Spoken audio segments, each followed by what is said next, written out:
Olá, pessoal, sejam muito bem-vindos ao novo episódio, na verdade, um novo podcast Acelera Jurídico, um podcast que a gente está construindo aí para falar sobre negócios na advocacia. Estou aqui com a ilustre Valéria Guimarães para nos ajudar a falar sobre construção de império, construção de negócio, marketing, vendas na advocacia. Fala, galera, um prazer demais estar aqui com esse novo projeto aí, que é o Acelera Jurídico. Como o Natan falou, a gente vai estar aqui trazendo de uma forma extremamente simples o que a gente não aprende em faculdade e que, na verdade, o mercado cobra, que é gestão de escritório, vendas na advocacia e o posicionamento no marketing jurídico. Então, a gente vai trazer isso aqui de uma forma que vocês consigam compreender e aplicar. Podem contar com a gente nisso aí daqui para frente, que eu tenho certeza que isso vai fazer uma diferença, porque a gente não encontra isso, né, fácil por aí. Então, essa é a proposta desse podcast e vamos embora, né, para o primeiro episódio aí. Vamos embora. Para quem não me conhece, eu sou o Nathan Endrio, sou sócio da Ilustre Valéria, com esse projeto aí de levar empreendedorismo para advogados, ajudar eles a construir negócios no digital, não só no digital, mas negócios como um todo, né? Sou sócio de algumas outras empresas e vou estar aqui complementando com o conhecimento de comercial, de venda, de construção de gestão. E hoje eu vou ser o host do podcast, entrevistando aí nada mais, nada menos do que a pessoa principal de tudo isso, que todo mundo pergunta, como é que uma nordestina criou um império em Brasília? E Valéria Guimarães. Gente, então, para quem não me conhece ainda, eu sou advogada há mais ou menos 12 anos. Estou aqui em Brasília há quase 30 anos. Como ele falou, eu sou nordestina, né? Nasci em Irecê, Bahia. Tenho 2 escritórios físicos aqui e um escritório digital, que atende no Brasil todo. A minha área principal hoje é previdenciário, né? Eu atuo em previdenciário, mas o meu escritório acaba atuando em outras áreas também. E há algum tempo eu venho trabalhando essa pauta de gestão, marketing e vendas para ajudar e ensinar sobre isso para a maioria dos advogados que me seguem lá nas redes sociais, né, no Instagram. E a proposta aqui hoje é trazer para vocês não gestão, marketing e vendas em si. Hoje a gente vai contar um pouquinho dessa história, como tudo começou, né, Natan? Eu acho que o mais importante é as pessoas se inspirarem, né? Antes da parte técnica, de fato, elas entenderem que existe uma história por trás de tudo aquilo que a gente conta. Então, acho que a primeira pergunta que a gente pode começar é: quem é Valéria Guimarães? Antes da parte do negócio, de tudo que você construiu, quem é de fato a Valéria? É pesado, né? Mas olha, a Valéria, ela não é muito do que as pessoas pensam por aí, do que elas veem, na verdade. Eu sempre tomo muito cuidado para não perder a minha essência, né? Para não esquecer de onde eu vim. Justamente para que tudo isso que eu venho tentando fazer, que eu venho construindo, que eu venho buscando, que é um sonho que está se transformando em realidade, não perca o sentido. Então, a Valéria Guimarães é aquela menina que nasceu lá na Bahia, com pais muito pobres, uma família muito pobre. Meu pai sempre foi pedreiro, a minha mãe feirante. E eu tenho muito orgulho disso tudo, sabe? Apesar das dificuldades que eu enfrentei, que foram muitas, mas tudo que eu passei me fez chegar onde eu cheguei. Então, muitas vezes as pessoas me perguntam assim: será que teria sido diferente se você não tivesse passado por tudo isso? Provavelmente seria. E eu não mudaria em nada. Eu gostaria que continuasse exatamente assim. Então, a Valéria é uma menina, antes de ser uma mulher, né, mãe, esposa, é uma menina sonhadora, sempre foi muito sonhadora. Na verdade, eu não tinha muitas perspectivas. Sabe aquela pessoa que você olha e fala assim, não... Eu ouvia muito isso, tipo, não vai dar em nada. Não tinha muito futuro mesmo, porque a gente não tinha parâmetro, assim. Eu costumo dizer para minha mãe que se ela não tivesse me tirado da Bahia, hoje eu estava lá com provavelmente uns 10 filhos, né? Então, porque era a É o realidade. natural de lá. E a gente não tinha perspectiva nenhuma. Só que, felizmente, algumas coisas foram acontecendo. Eu fui tendo contato com algumas outras pessoas que saíam daquela realidade. E aí, a minha percepção expandiu. Eu falei, peraí, pode ser que seja diferente, mesmo desde pequenininha.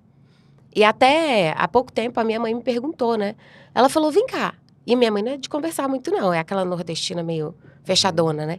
Ela falou, de onde que saiu essa história de ser advogada e agora tá na internet? Porque ela nem sabia o que eu fazia na rede social. Ela ficava, sai desse celular, você não sai desse celular. E um dia eu parei para explicar para ela. E aí ela me perguntou, de onde que saiu essa ideia? Eu falei, mãe, eu não sei exatamente ainda. O mais importante é que saiu. Eu não diria religiosa, mas eu acredito muito em Deus. E eu acredito que tudo isso que aconteceu até hoje foi propósito e missão que ele colocou na minha vida. Não era para dar certo, mas deu porque, de alguma forma, eu passei a fazer parte desse plano maior, sabe? De estar ali na hora certa, no lugar certo, tendo aquela percepção que muitas pessoas que estavam do meu lado na infância não tinham. E eu me sinto privilegiada por isso. Aproveitei as oportunidades, talvez não todas, mas dentro ali da minha capacidade, né, de percepção, eu aproveitei o que deu, o que eu consegui, e eu estou muito feliz com o resultado. Então, a Valéria hoje é uma mulher muito realizada. Eu costumo dizer que eu ainda não cheguei nem na metade de onde eu gostaria. Mas é muito chão pela frente, né? A vida não é muito sobre a chegada, é muito sobre o caminho, o processo. Então, eu estou muito feliz com o que a gente está construindo aí hoje. O legal que você falou de referência, né? O quão importante é ter referência, que casa muito com o podcast. O podcast é através da sua história, através de conhecimento, dar referência para as pessoas. Porque às vezes as pessoas estão ali no mundo do direito e não sabem aonde pode chegar. Não sabe que pode construir um negócio grande. E quando você começa a olhar a referência, você fala, opa, peraí, eu posso trilhar esse caminho também. Tem até uma frase que fala que quem não conhece a Disney não tem um sonho de ir pra Disney. Então, se você não conhece que existe algo, você nunca vai ter o sonho de alcançar aquilo, né? Então, bem legal. E puxando um gancho aí, de onde veio o direito? Olha só, o direito, ele era um sonho muito distante, na verdade. Ele sempre foi um sonho muito distante. Desde pequena, quando eu via... Eu não me lembro exatamente onde foi, mas eu imagino que tenha sido pela TV. Porque era o único meio de comunicação que a gente tinha naquela época. E provavelmente eu devo ter visto algum advogado lá e em algum momento aquilo não saiu mais da minha cabeça. Eu pensava, eu quero. Só que aí quando eu fui trabalhando essa percepção, as pessoas foram aparecendo na minha vida, as referências, né? Eu comecei a pensar em outras coisas, mas ainda no mundo jurídico. Por exemplo, quando eu entrei na faculdade, eu queria ser delegada. Só que não ia dar muito certo, gente. Para quem não sabe, eu tenho 1,5 m. Então, as baixinhas têm uma fama de muito brabas, né?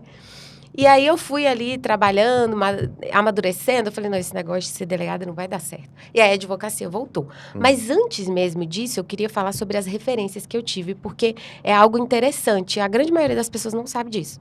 Legal. A maioria das referências na minha vida foram grandes mulheres. Então, uma das primeiras que eu tive, que inclusive se chama Valéria também, foi uma chefe, uma escola de inglês que eu trabalhava. E nessa escola de inglês, eu me lembro como se fosse hoje, eu entrei ganhando R$400. E para mim aquilo já era o máximo, naquela época. Só que vendo a Valéria, ela era diferenciada. Por exemplo, ela era empoderada, ela já tinha feito MBA fora, nos Estados Unidos, ela super referência em inglês. E eu comecei a olhar aquilo, sabe quando você olha e fala, poxa, olha só, que legal isso. Eu também quero isso para minha vida. Não necessariamente ali na área do inglês, mas eu a tinha como referência de mulher que ia lá e fazia acontecer. Nessa mesma escola, tinha uma colega também, que eu converso com ela até hoje, a Angélica. Ela sempre foi uma grande referência para mim. Eu costumo falar que ela foi a responsável por eu deixar de ser brega. Chique demais a mulher. Recentemente eu fui em Londres e eu só consegui lembrar da Angélica. Porque ela passou um tempo lá, ela estudou, ela trabalhou na Inglaterra. Então, sabe quando você tem aquela referência, você vai alimentando os sonhos também na sua mente? Uhum. Então, foi uma junção de coisas. Depois eu tive uma outra chefe chamada Ednévia. A mulher era uma máquina. E foi com ela que eu aprendi a ser incisiva, a ser objetiva. Eu nunca fui, assim, procrastinadora. Mas a gente sempre é um pouco na vida, né? A Ednévia me ensinou a nunca mais ser. Então, ela era o tipo de pessoa que era sexta-feira, 5h30 da tarde. eu contava pra ela um problema, achando que ela ia deixar pra resolver na segunda de manhã. Tipo assim, tá quase na hora de ir embora, né? Ela falava assim, pega o telefone agora, liga pra fulano de tal e resolve isso agora. Eu quero que você resolva agora. Não dá pra esperar pra segunda. Eu falava, putz, não é possível.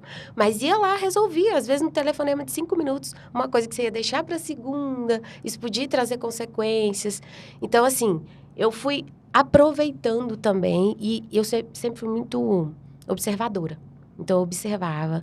E sempre tinha aquele parâmetro de olha o sucesso aqui e olha o insucesso aqui, né?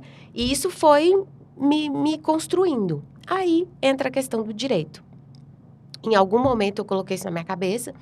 Sempre me chamaram, isso é uma parte que quase ninguém sabe, de muito encrenqueira. Encrenqueira, muito encrenqueira. Mas não é que eu seja encrenqueira, eu vou explicar. É que eu tive que amadurecer muito cedo. Por conta da minha história de infância com meu pai, o alcoolismo do meu pai, a dificuldade que a gente enfrentou em casa, eu sempre tive que ser muito forte. Então, com 8, 9 anos de idade, eu achava que já cuidava da minha mãe, que já tinha que proteger ela. Então, eu cresci assim. Aquela menina que falava assim, peraí, ninguém vai me dizer o que eu tenho que fazer, eu vou me virar, né? E por muito tempo isso foi a minha força. Isso me fez ir em frente. Mas depois isso teve que mudar. Aí, no momento oportuno, eu vou contar para vocês por que isso teve que mudar, né? Até as minhas próprias motivações para ir em frente. Por muito tempo, foi a raiva que eu sentia. Eu dizia, não vou ficar aqui, não é justo comigo eu ter passado por tudo isso na minha infância. E depois as motivações tiveram que mudar, né? Não dá para você ter uma motivação de raiva a vida inteira. E aí, a questão do direito, eu fui amadurecendo, só que eu não tinha dinheiro, sabe? Não tinha como. Nunca... Era muito distante a possibilidade de pagar uma faculdade e livros. É tudo muito caro, né? Querendo ou não, é tudo muito caro. Então, o que eu fiz? Eu sempre fui muito objetiva e estratégica. Isso até os meus irmãos falam, né? Eles falam, não, eu tenho um problema para resolver. Fala com a Valéria, que ela acha um jeito. Pode não ser o melhor, mas a gente acha. Aí eu ia lá, tinha a questão, por exemplo, de não ter o dinheiro. Eu, com 19 anos, eu já tinha que meio que sustentar a casa, porque a gente veio embora da Bahia para Brasília, né? E meus irmãos, cada um com a sua vida, eu tive que me virar com a minha mãe, já era velhinha, doente, trabalhou muito tempo na roça. Eu tinha que trabalhar e sustentar a casa. Então, como é que eu ia pagar uma faculdade? Brasília é a cidade dos concursos públicos.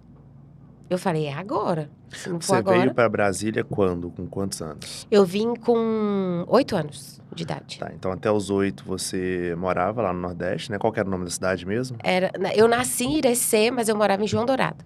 Entendi. Aí com 8 você veio pra cá e desde então está aqui? Ou você chegou a mudar de algum momento? Não, desde então. A gente veio pra cá e nunca mais saiu. Entendi. Aí todas as oportunidades criadas foram aqui em Brasília. Então com 8 anos suas referências já mudaram, porque aqui já é uma cidade mais desenvolvida, né? Então aqui você já começou a ver o que é o mundo de verdade. Totalmente, totalmente. E aí o que eu fiz? Eu comecei a estudar para concurso. Não tinha muito Que é muito muita comum opção. aqui em Brasília, É muito comum, muito comum. Só que assim, eu não podia me dar o luxo de só estudar. E eu costumo dizer, isso me ensinou que se você quiser entregar algo para alguém fazer, dê a quem não tem tempo. Essa pessoa vai dar um jeito de fazer. Quem tem muito tempo, não aproveita. Entendi. Então, o que eu fazia? Eu acordava às 6 horas da manhã, ia para o trabalho, saía às 10 da noite, chegava em casa 11 horas da noite, estudava até 3 da manhã. A minha rotina, por muito tempo, foi assim.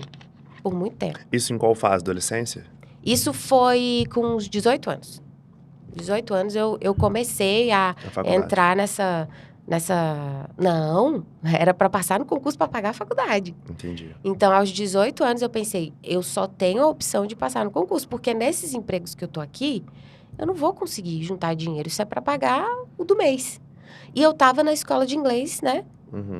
Sempre trabalhei em 2 empregos, então, às vezes, eu tava em 2. E por isso que eu saía tão cedo, chegava tão tarde e estudava um pouquinho ali, 2, 3 horas na madrugada. Então, você não teve aquela jornada normal de uma pessoa que, sai do ensino médio, estuda o ensino médio muito bem, aí depois começa direto na faculdade, faz a faculdade, daí vai procurar um concurso. Não. Na verdade, Natan, minha vida foi meio conturbada, assim. A gente mudava muito. Quando eu vim pra cá, mudava assim, porque aqui em Brasília a gente tem as cidades satélites, né? Então a gente mudava muito de uma cidade satélite pra outra. Quando eu vim com 8 anos, se eu passava, sei lá, acho que o maior tempo que eu passei numa casa foram 7 anos, que foi em Águas Lindas de Goiás. Quando a gente foi pra lá, o meu irmão comprou um lote lá. Lá não tinha energia, não tinha saneamento básico, não tinha asfalto, não tinha nada. Era a treva. Que isso. A gente passou 7 anos morando lá. E eu sempre estudei em escola pública. E eu mudava muito de escola, porque escola pública tem essa coisa. Ensino fundamental, você fica em uma. Ensino médio, você tem que passar para outra. Então, era aquela correria. E lá em Águas Lindas não dava para estudar, porque não tinha escola lá, né? Que desse realmente um ensino de qualidade, digamos assim. Então, a gente mudava o tempo inteiro de casa. Era aquela loucura. Não tinha estabilidade nenhuma, né?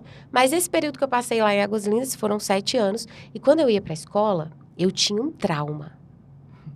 Por conta, eu nunca contei isso para ninguém. Porque lá, ou era lama no pé, ou era poeira no pé. Então, a fama da galera que morava em Águas Lindas era o pé sujo. Eu tinha trauma. Eu falava assim, não, o meu pé não será sujo. Sabe? Eu usava sacola. Eu colocava sacola no pé, pegava o ônibus, tinha que acordar às 5 horas da manhã, chegar na parada 5 para ver se eu conseguia pegar um ônibus que me aceitasse, porque os ônibus eram lotados, para chegar às 7h15 na escola. Isso já no ensino médio. E o sapato, tirava a sacola, impecável. Aí eu chamava atenção na escola porque eu morava em Águas Lindas e tinha o pé limpo. Entendeu? Entendi. Pra vocês terem uma ideia. Mas eu sempre fui assim em tudo, então eu não aceitava aquela condição. Muita gente, assim, até a minha família às vezes fala, teve gente que falava que eu era metida, que eu era ambiciosa demais, que eu era isso, que eu era aquilo. Mas hoje, às vezes eu até me sentia meio culpada, sabe? Eu falava, poxa, né? Será que eu tô errada mesmo e tal? Mas hoje eu vejo que foi essa força, essa vontade de não estar ali onde tá todo mundo aceitando aquela condição que me fez chegar onde eu cheguei. Porque se eu realmente tivesse aceitado, acho que a gente tem que tomar cuidado com uma coisa na vida, que foi um dos ensinamentos que eu tive em tudo que eu vivi. Quando você tá ao lado da maioria, você tem que parar e repensar. Porque normalmente, se você tá na manada, você vai ter os mesmos resultados que todo mundo tem. Então, às vezes, você vai se sentir o diferentão mesmo, as pessoas vão te criticar, mas é a tua forma de botar a mãozinha pra fora e buscar algo novo, né? E aí, dentro dessa correria toda, de estudar em escola pública a vida inteira, só que eu sempre, mesmo não tendo nenhuma condição, aquele inconformismo me fazia dizer assim, eu tenho que ser a melhor. Então, mesmo na escola pública, eu só tirava notão. Eu nunca fiquei de recuperação. E isso é muito incomum para uma pessoa, né, que nunca teve, assim... Minha mãe e meu pai são analfabetos. Então, eu nunca tive aquela coisa de, vai lá, minha filha, estuda. Muito pelo contrário, eles não sabiam o valor disso. Aí, se você me perguntar, Valéria, de onde que você tirou essa vontade de estudar? Foi Deus. Tem um episódio na minha vida que eu tinha 5 anos de idade. E aí, a gente estava na minha casa, eu, meu pai e minha mãe. Meu pai bebia sempre, era muito comum isso. E quando ele bebia, ele quebrava tudo dentro de casa. Tudo. Nunca teve aquela violência física dele bater em mim e na minha mãe. Mas ele, com o inconformismo dele lá, com a chateação dele, ele quebrava tudo dentro de casa. E minha mãe trabalhava na feira. Aí, ela fazia comida, ela vendia comida, levantava cedo, deixava a comida prontinha para ir para a feira, né, no outro dia. Meu pai ia lá, bêbado, quebrava toda a comida, acabava com tudo. Aí, minha mãe esperava ele dormir, ia lá, cozinhava tudo de novo. Então, assim, você falou de referência, eu não posso deixar de citar a minha mãe.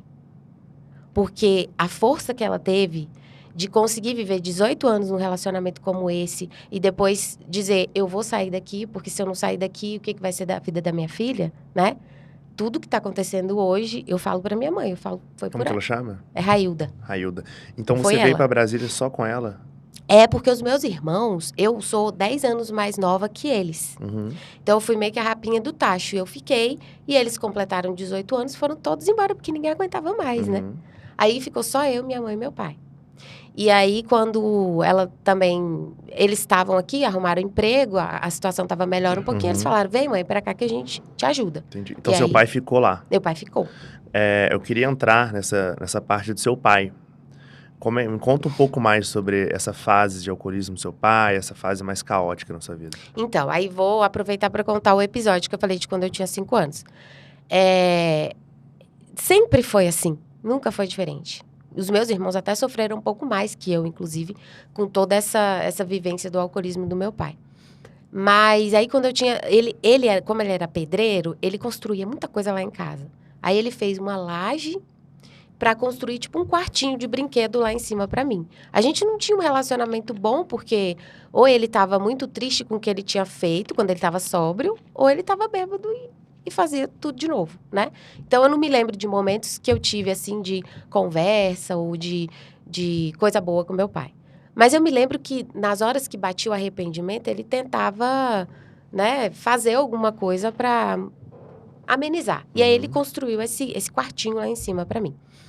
Só que nessa época dos 5 anos aí do episódio, não tinha o teto ainda. Eu me lembro que eu saí, deixei os dois lá embaixo. Imagina uma criança de 5 anos.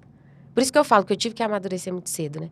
Eu saí, subi as escadas, lembro como se fosse hoje. Deitei no chão, lá na laje, olhei para o céu. E é como se... Hoje eu sei o que era, antes eu não sabia. Mas eu ouvi uma voz dizendo, vai passar. Aguenta firme que vai passar. Uau. Assim, muito claro na minha mente, sabe? Mas eu não contava pra ninguém, porque eu não entendia. E isso foi ficando, foi ficando. E hoje eu sei que era Deus mesmo, sabe? Em todos os momentos. Porque eu já passei por muita coisa, Natan, que se você me perguntar, Valéria, como assim você passou por isso? E você tá aqui hoje e nada de mal te aconteceu? A tendência, né, de uma família ali meio que destruída pelo alcoolismo é justamente que os filhos fiquem meio para escanteio, porque os pais não têm inteligência emocional, não têm maturidade para E criar a muitas criança. vezes eles mesmos seguem um caminho, né? Sim, muitas vezes eles estão muito machucados. Eu demorei para entender que eu tive que amadurecer muito cedo porque eu vivi sozinha por muito tempo. Então, a minha mãe sofria pra caramba com a depressão dela lá, que eu nem sabia que era depressão. O meu pai no alcoolismo, eu tinha que me virar. E eu fiz isso por muito Isso tempo. com 5, 6, 7 anos de idade. Com 10 anos, eu caminhava meia hora para ir para a escola, para ir e para voltar. Não tinha ônibus. Eu até morei com a minha irmã na época. Porque era a questão das escolas, né? Em Águas Lindas não tinha escola, então eu tinha que ir para outra cidade satélite para estudar. E minha irmã estava com o filho pequeno. Não tinha carro, não tinha nada disso. Então, ou eu ia para a escola sozinha, ou eu não ia.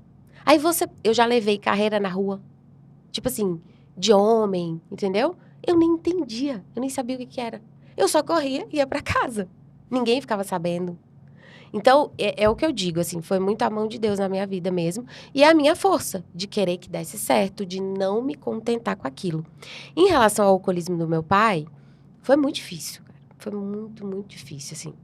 Eu procuro nem falar muito sobre isso na rede social, porque... Não sei se as pessoas entenderiam isso, né? Eu até tinha muita vergonha de falar sobre isso quando eu comecei a produzir conteúdo na rede social. Mas depois eu costumo dizer o seguinte, o que for ferida, não fale. Mas o que for cicatriz, é importante você falar para servir de inspiração para outras pessoas. Perfeito. Que estejam passando pela mesma situação. E quando eu falei pela primeira vez, assim, num post escrito mesmo, do alcoolismo do meu pai, foi incrível. Porque muita gente se via naquela situação. Muita gente vivia amargurado por conta daquela situação. Porque isso causa trauma em você, né? Querendo ou não, isso reverbera na tua vida como um todo. Na vida de todo mundo que viveu aquilo. Mas eu fiquei feliz por poder chegar para eles. Eu já estava advogando, já estava na rede social nessa época. E dizer, gente, é uma questão de você não viver do passado. E você começar a tentar... ressignificar isso dentro de você. Às vezes não dá para fazer sozinho, às vezes você vai precisar da ajuda de uma terapia e tudo mais, né? Que é imprescindível, até quem não passou por isso precisa, imagine quem passou. Mas o fato é que o mais legal é que eu consegui me reconciliar com meu pai. Isso que é o mais legal. E o mais incrível é que a minha vida só andou depois que eu fiz isso. E hoje você é próximo dele.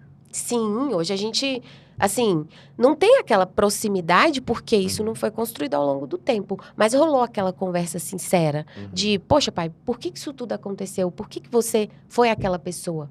E ele teve a oportunidade de me contar que a infância dele não foi diferente. Entendi. que o pai dele tinha ciúme dele com a mãe dele, ele não podia ter o carinho da mãe, sabe? Uma coisa meio louca, assim. Então, e ele me contou também que casou com a minha mãe num contexto muito louco, porque os dois, sabe aqueles casamentos arranjados? Uhum. Então, ambos já se casaram sem Entendi. querer, muito tristes, assim, com a situação. Então, não era bem com a gente a questão, né? Mas acabou. Então, quando você compreende, a compreensão gera compaixão. E aí leva ao perdão, né? Então, aquele rancor, aquela raiva que eu tinha, isso foi ressignificado. E eu falo muito hoje para as minhas alunas, as pessoas que se interessam por essa história, que também passaram por isso. Cara, você tem que buscar o porquê. Eu perguntei para minha mãe, eu falei, mãe, por que que você me largou? Tipo assim, por que que eu era tão largadinha assim? Eu tinha que ir pra escola sozinha e tal. Ela, minha filha, quando você virava as costas para ir pra escola, eu só chorava. Ou seja, ela estava em depressão, mas eu nem sabia. Eu acho que nem ela sabia. E naquela época não tinha muito, né, essa coisa de diagnóstico de depressão. Então, cada um fez o que pôde, sabe? Hoje eu tenho muito essa consciência de que cada um fez o que pôde e descobrir tudo isso me libertou de muita coisa que não me deixava ir em frente até no meu profissional, por exemplo. Perfeito essa parte que você tentou buscar entender a história dos seus pais, porque muitas vezes a gente julga, mas não sabe o que eles passaram também, né, quando eram jovens. Mas isso só aconteceu depois que eu me tornei mãe. Você começou a entender que existem dificuldades, que... Nossa, quando eu me vi ali, às vezes você tá aqui, maior problemão e a vontade de chorar, mas você olha pra sua filha e fala, ah, tá tudo bem, tá tudo tranquilo, vamos brincar de boneca. E aí eu pensava, será que a minha mãe não fez isso várias vezes? Uhum. Sabe? Foi o que me fez buscar as respostas. E eu sempre falava assim, como os meus pais são analfabetos e tudo, e eu fui buscar, eu queria estudar, eu fui a primeira advogada da família. Nem te contei do concurso, né? É, não contou. Eu vou puxar a volta ainda, vou contextualizar a Vou volta. falar do concurso público. Eu sempre fui a primeira a fazer curso superior, né? Nível superior, passar no concurso. Então, eu meio que fui abrindo portas para a família. Entendi. Em algum momento, assim, eles pararam de dizer que eu era metida e começaram a dizer, olha, ela conseguiu, que legal. Hoje eu tenho sobrinhos advogados, Olha, os meus irmãos fizeram nível superior. Então, legal. assim, foi muito difícil, né? Tudo muito complexo por conta de onde a gente saiu, do contexto que a gente vivia. Mas eu posso dizer para vocês que tá valendo muito a pena. Ó, então, para contextualizar, você veio do Nordeste, aos 8 anos você mudou para aqui para Brasília e morava nas cidades satélites. E dali você passava por situações engraçadas que quando você falou assim, olha, eu botava sacola no pé. Essas são histórias que a gente ouve de bisavô, né? Pessoas de 90 anos. E você nesse cenário recente, né? Passando por isso é muito louco. Que hoje em dia tem gente passando por isso. Exato. Então, são cenários muito distintos. Aí você passou por essa fase e aí teve a sua adolescência, chegou aos 18 anos. Com 18 anos, você falou, ó, quero direito. Você inspirou em algumas pessoas. E a partir daí que você passou no concurso antes de fazer o direito ou não? Foi. Teve que ser assim. Então, eu já estava trabalhando ali. Eu trabalhei no floricultura antes, bem novinha. Uhum. O que eu fiz? Eu ganhava R$ 283 na floricultura. Tava rica já, né? Tava rica. Só que eu não gastava com nada. Absolutamente nada. E nessa época eu tinha ali 16 para 17. Uhum. Então eu juntava aquela graninha. Era perto de casa, o trabalho mesmo, não gastava com passagem nem hospedagem, com passagem nem nada. Aí eu perdi o emprego da floricultura, porque o meu irmão, aquela casa de Águas Lindas que ele tinha comprado, Uhum. ele resolveu casar e falou: eu vou vender essa casa e a gente vai ter que ir para Ceilândia, que é uma das cidades satélites. Eu falei, cara, eu vou perder meu emprego. E agora, o que eu vou fazer, né? Ou seja, de novo, o que a Valéria tinha que fazer? Se virar. Aí, eu fui pra Ceilândia. Só que tinha uma casa na frente e um barraquinho nos fundos. Hoje, eu fiquei muito pé da vida com meu irmão na época. Mas hoje eu consegui compreender a situação dele, sabe? Aí, ele colocou eu e minha mãe no barraquinho dos fundos. Só que pra minha mãe foi um baque muito grande. Por quê? Porque ela tinha... Apesar de ser bem precária a cidade, a nossa casa era legal, era grande, ela tinha horta. Ela fez uma hortinha, então ela tinha liberdade lá. E no barraquinho de fundo só tinha 2 cômodos. E nós 2 lá. E aí, eu tinha um dinheirinho guardado que eu ganhei na floricultura. Eu falei, não, então, enquanto eu procuro emprego, eu vou estudar, né? Rapidinho eu consegui um emprego na escola de inglês, depois consegui mais um outro, fazia ali meio período cada um, ia me virando com o que dava, né? Ganhava pouquinho, mas ia me virando, e ia estudando. Aí eu conversei com a minha chefe, a Valéria, que era uma das minhas referências, falei pra ela, eu preciso sair um pouquinho mais cedo da escola só pra eu fazer o cursinho, pra concurso. Eu peguei o dinheiro que eu tinha guardado da floricultura, paguei o único cursinho que eu ia poder pagar na vida, e foi o único que eu paguei até hoje, nunca mais eu paguei nenhum. E o meu sonho era passar no Ministério Público, porque tinha a ver com o E judiciário não em precisava de ser si. formado para passar. Não, porque era nível médio. Entendi. Então, era tranquilo, assim. Uhum. Eu já tinha terminado o 2º grau, né? Tava tranquilo. Aí, eu não passei no Ministério Público. Mas sabe quando você não passa e fala assim, saiu outro concurso aqui, eu vou fazer. Aí, fui lá e fiz, da Secretaria de Saúde, e passei. Legal. Se você parar para pensar, você fala assim, como que você conseguiu passar num concurso sendo que era tão concorrido? Eu acho que é porque quando você só tem aquela opção, você agarra ela e vai embora. Passei no concurso, só que eu sempre fui muito caladinha. Então, eu não contava nada para ninguém. Eu passei no concurso, eu pensei assim, ninguém sabia. Aí, eu esperei o primeiro mês, ninguém nem sabia para onde é que eu ia, onde é que eu trabalhava, ninguém sabia não. Uhum. Aí, o que eu fiz? Eu fiquei na escola e fiquei no hospital. Por isso que tinha que sair muito cedo, sair muito, e chegar muito tarde. Aí, no primeiro mês, eu peguei meu contra-cheque, que é contra-cheque de servidor público, né? E fui tentar alugar uma casa para sair do barraquinho de 2 cômodos. Aí, eu peguei o contra-cheque e saí andando no meio da Ceilândia. Um monte de imobiliário, só que o problema é que precisava de fiador. Não tinha fiador, não tinha nada. Eu cheguei no cara, lembro como se fosse Isso com hoje. quantos anos? Isso era com 19, porque eu passei com 19 no Passou com concurso. 19. É. Legal.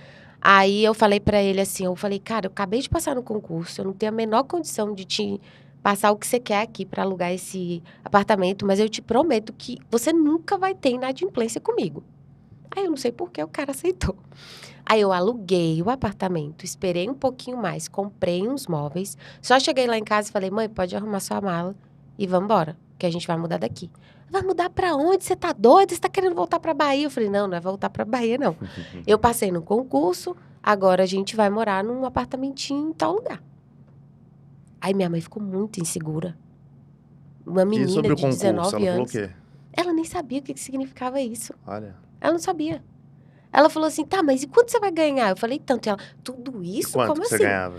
Na época, era uns R$ 1.600. Já era um baita dinheiro. Pra quem ganhava 283, 400. Depois foi melhorando, né? Uhum. Mas inicialmente era isso. Aí, beleza, eu tô lá, cumprindo com tudo, pagava tudo. Os meus irmãos, todo mundo com a sua vida, com seus filhos, com suas dificuldades. Como eu era a única que ainda não tinha casado, não tinha filho, né? Então, Não conhecia ainda já conheci o Já conhecia. Daniel, eu já conhecia. E você conheceu ele aonde? A gente começou a namorar em 2000. Você tinha quantos anos? Eu tinha 18. Então, na então época você já do tava concurso, eu já ali- estava namorando com ele já. Entendi. E você conheceu em Brasília? Eu conheci em Brasília no ensino médio, mas a gente estudava em escolas diferentes e a gente se conheceu por conta da minha prima, que estudava com ele. Entendi. Então já tava ali com envolvimento com o O Dani. coitado já foi até para Águas Lindas, ele ia me visitar em Águas Lindas. No poeirão e na lama de Águas Lindas. Aí, o que aconteceu? Eu pensei, bom, agora eu preciso fazer a faculdade, que eu tanto queria, tava guardadinho ali, mas eu tinha que fazer. Uhum. Eu comecei a procurar os meios, como eu sempre fiz na minha vida. E eu me lembro que tinha um cheque educação de um político aí, que você conseguia uma porcentagem de desconto na faculdade. Aí sei que eu corri, mexi meus pauzinhos lá, não sei o quê. Daqui a pouco, já tinha ali, acho que 30% de desconto. Eu falei, não, eu vou começar. Não sei se eu vou conseguir continuar, mas eu vou começar. No meio do caminho, eu fiz, acho que foi o Enem. E aí, consegui bolsa de 50%. Aí, já ficou mais tranquilo. E eu fui fazendo a faculdade, fiz. Teve uma época que o Daniel também estava fazendo administração, né? E aí, ele teve que parar para eu continuar. Porque não dava para pagar as duas. Ele parou e eu continuei e terminei. Mas é isso, vocês eram namorados, cada um morava na sua casa. A gente casou em 2007. A gente começou a namorar em 2000 e casou em 2007. Entendi. Então, quando eu terminei a faculdade, eu já estava Já estava casada já. Inclusive, eu terminei a faculdade já grávida Vocês já da Sofia. moravam juntos já? Foi, assim que a gente casou, a gente saiu daquele apartamento que eu aluguei pra minha mãe. E aí, a gente foi morar no apartamento que a gente E a sua comprou pra mãe gente. foi com você ou ela ficou lá? Ela ficou um tempo com a gente, mas não aguentou, não. Ela falou, esse negócio de casal recém-casado aqui não vai dar certo pra mim, não. Aí, a gente arrumou um lugarzinho pra ela morar. Legal. Ali perto da minha irmã. E quando eu tava na faculdade, eu estudava pra caramba. Eu estudava muito, porque era aquilo que eu tinha. Então, eu valorizava muito, porque quando é difícil de conseguir, você valoriza, né? Então, assim, eu via muitos amigos, e eu nunca fui a mais inteligente. Eu sempre fui a esforçada. E tem um amigo, que é meu amigo até hoje, o Fernando, ele era assim, ele ainda é extremamente inteligente. Ele é o tipo de pessoa que ele pega um texto e ele só precisa ler uma vez. Eu tinha que ler 10. Mas tudo bem, eu conseguia tirar a mesma nota que ele na prova. O que importava pra mim é isso. E eu continuava me cobrando, da mesma forma que eu me cobrava no ensino fundamental, no ensino médio. Então, eu fui muito bem na faculdade. Eu pensava assim, cara, se eu não for boa aqui, o que vai ser de mim no mercado? Se eu não tirar 10 numa prova da faculdade, como é que eu vou passar na UAB? Então, eu mapeei todo o meu curso de Direito em 10 cadernos, Nathan. 10 cadernos. Mal sabia eu que isso ia me fazer passar na UAB. Mas a minha cabeça era, eu vou fazer aqui, porque é isso que o professor está me passando, no dia que eu precisar vai estar aqui. Então, a louca dos cadernos, eu guardei lá. No 8º semestre, ainda não podia fazer a OAB naquela época, né? Porque você começou a poder fazer no 9º, e já valia se você passasse. Entendi. Eu fui a primeira turma. Então, no 8º semestre, o Fernando Cabeção falou assim, eu vou tentar. E se eu passar, beleza. Tá tranquilo, é só pra testar. Ele foi lá e passou. Aí a gente falou assim, Fernando, vai, entra com mandado de segurança. Ele, não, no 9º eu faço de novo, tá de boa. Eu falei, cara, se fosse eu tinha morrido atrás desse mandado de segurança, porque eu sei lá se eu ia passar de novo. No 9º eu resolvi testar, por influência do Fernando. Eu falei, vou testar, vai aqui, né? Mas também fui sem peso. Não contei nada pra ninguém. Como sempre, caladinha. Como sempre. Fui lá, fiz a prova, passei. Na primeira fase. Eu falei, caramba, só que aí veio o peso, né? Caramba, eu passei, como assim? Não dá. E já valia. Falei, não, beleza, eu não vou falar nada pra ninguém, eu vou estudar pra segunda fase. Claro que o Daniel sabia e tal, né? Mas a maioria das pessoas não sabiam. Então, o que eu fiz? Eu peguei os 10 cadernos. Eu não tinha dinheiro sobrando pra cursinho. Eu falei, vai ter que ser aqui. Estudei pelos cadernos. Eu mapeava o meu quartinho. Tinha um quartinho lá em casa. A segunda fase eu fiz em civil. A galera que tá me ouvindo aqui vai dizer, é doida, né? Porque eram mais de 70 modelos de peça que poderiam cair na prova, na segunda fase. Mas era o que eu sabia. Se eu fizesse penal, gente, provavelmente não ia rolar. Então, eu fui lá, mapeei as 70 peças em folha A4 na parede e deixei tudo lá. Aí acordava 3 horas da manhã, porque a pressão rolou demais. Eu fiquei cheia de afta. E não dormia direito. Aí acordava 3 horas da manhã e falava, eu esqueci tal peça. Como é que faz tal peça? Eu corria lá 3 horas da manhã no mapa mental. Mas isso foi tão incrível, que no dia da prova, eu fechei o olho e eu enxerguei a minha peça lá no lugarzinho da parede onde ela estava. Eu só fiz a peça, não tirei a maior nota, mas passei. Uau. Passei, ó, calada. Aí um dia eu me lembro que eu peguei a carteirinha, quando eu recebi a carteirinha, porque primeiro você tinha que terminar a faculdade, colar grau, aí você ia lá pegar o AB. Quando eu peguei a carteirinha, eu cheguei na minha mãe e falei assim, aí ó, joguei em cima da mesa. Aí ela, o que é isso?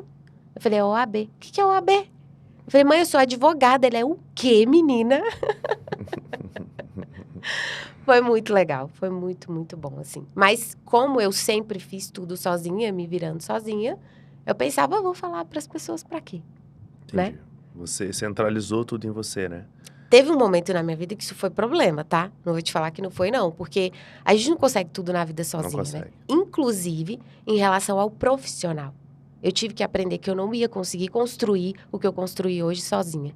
Então, foi um aprendizado bem profundo. Legal quando a gente for falar de gestão, você é a prova viva que delegar é algo que você aprende, né? Porque totalmente. A vida te ensinou a ser centralizadora, devido a 8 anos ter responsabilidade de gente que nem 18, nem 30 tem. E agora você sabe o poder de confiar nas pessoas, né? Exato. Legal. Me fala um pouquinho agora, a partir do momento que você formou na faculdade. Aí sim começou a jornada dos desafios, dificuldades no direito. Como é que foi essa primeira fase aí de advogada? Tem muita gente que, quando eu contei a história na rede social, falava assim, mas para você foi mais fácil, porque você já tinha passado no concurso, né? As pessoas chegaram a falar isso. Uhum. Mas a real é que você começar uma profissão nova, do zero, sem ninguém para te ajudar financeiramente, sem ter ninguém da família que já esteja no ramo jurídico, é sempre muito complicado, né? É como uma pessoa que tem um trabalho CLT. E tá ali tentando se virar. Então, eu passei por todas essas dificuldades que a grande maioria passa. E só que eu sempre fui, como eu te falei, eu sempre fui muito curiosa e muito observadora. Então, em nenhum momento eu pensava assim, não vou conseguir, não vai dar certo. Desanimava. Mas sempre fui, eu quero saber o que a galera tá fazendo, o que estão fazendo. E para eu ter contato com o advogado, eu só ia ter contato com o advogado na OAB. Então, uma curiosidade. Quando eu apresentei o meu TCC, foi dia 6 de dezembro. A Sofia nasceu dia 17 de dezembro. Olha, Eu apresentou com barrigão. Apresentei com barrigão, eu quase morri, porque um dos professores, só um, me fez 15 perguntas. Mas beleza, né? Tá na minha lista negra até hoje. Aí, eu com uma criança pequena, tipo, com a OAB na mão, a Sofia do outro. Eu até brinquei com um professor meu, eu falei, no dia da formatura, ele falou assim, e a pós-graduação? E eu tava com a Sofia no colo, eu falei, tá aqui, ó. E aí, o que eu fiz? Eu fui pra OAB. Eu tirei uma licença legal lá, consegui tirar uma licença legal. Eu pegava a Sofia, botava no carrinho e ia pra OAB. Fui pras comissões da OAB. Eu costumo dizer que, assim, as comissões, elas me abriram muitas portas. Por quê? Só que, na verdade, não foram as comissões, foi o networking. Foi a ambiência. E, assim, por eu estar do lado de pessoas que já tinham muita experiência na advocacia, assim como jovens advogados também, eu fui moldando, eu fui entendendo o caminho que cada um foi trilhando. E aí eu fui trazendo as possibilidades, o que era possível ali dentro da minha realidade. E lá dentro eu fiz amizades que eu carrego até hoje. Inclusive, recentemente eu estive lá de volta palestrando. Foi emocionante pra caramba. Eu falei pro pessoal da plateia, eu falei, um dia eu tava aí, onde vocês estão, com nenhum real no bolso. Que eu poderia tirar pra fazer alguma coisa, sem perspectiva nenhuma, mas eu tava buscando. Que era o que eles estavam fazendo ali na hora, né? E aí, eu comecei as parcerias. Então, olha o que eu fazia. A grande maioria, quando a gente começa, a gente não tem uma área específica. Uhum. O que vier é lucro. O importante é ser cliente. Só que eu meio que já estava com o pé no previdenciário já, a essa altura, né? Que é a minha área hoje. E eu não ia só para a comissão de direito previdenciário, porque para quem não sabe ainda, quem de repente está ouvindo a primeira vez, as comissões, elas são temáticas. Elas existem na OAB há muitos anos. Só que é um trabalho voluntário. Não tem pagamento por nada disso. E existem várias comissões de várias áreas. Então, o que eu fazia? Eu não ficava só na minha comissão da minha área. Eu ia para a comissão de outras áreas. Para conhecer outros advogados e para dizer, olha, minha área é previdenciário. Aí a galera não tinha expertise na área e falava, então, pega o caso do meu cliente, assim assado. Então, os meus clientes, os primeiros foram de lá. Entendi, vieram de parceria ali dentro. Exato. Então, você formou, você falou, eu não sei para onde ir, né? Principalmente Brasília, que deve ser bem difícil o mercado aqui. Foi para a OAB, começou a conectar com as pessoas. O primeiro passo que você indicaria, então, é network, baseado na tua história. Networking, sem dúvida nenhuma. Não dá para você... A advocacia mudou muito, né? Daquela época já era assim, imagina agora. Então, sim, não dá para você ficar esperando cair do céu, vai, abre um escritório e fica lá sentado esperando. Não tem como.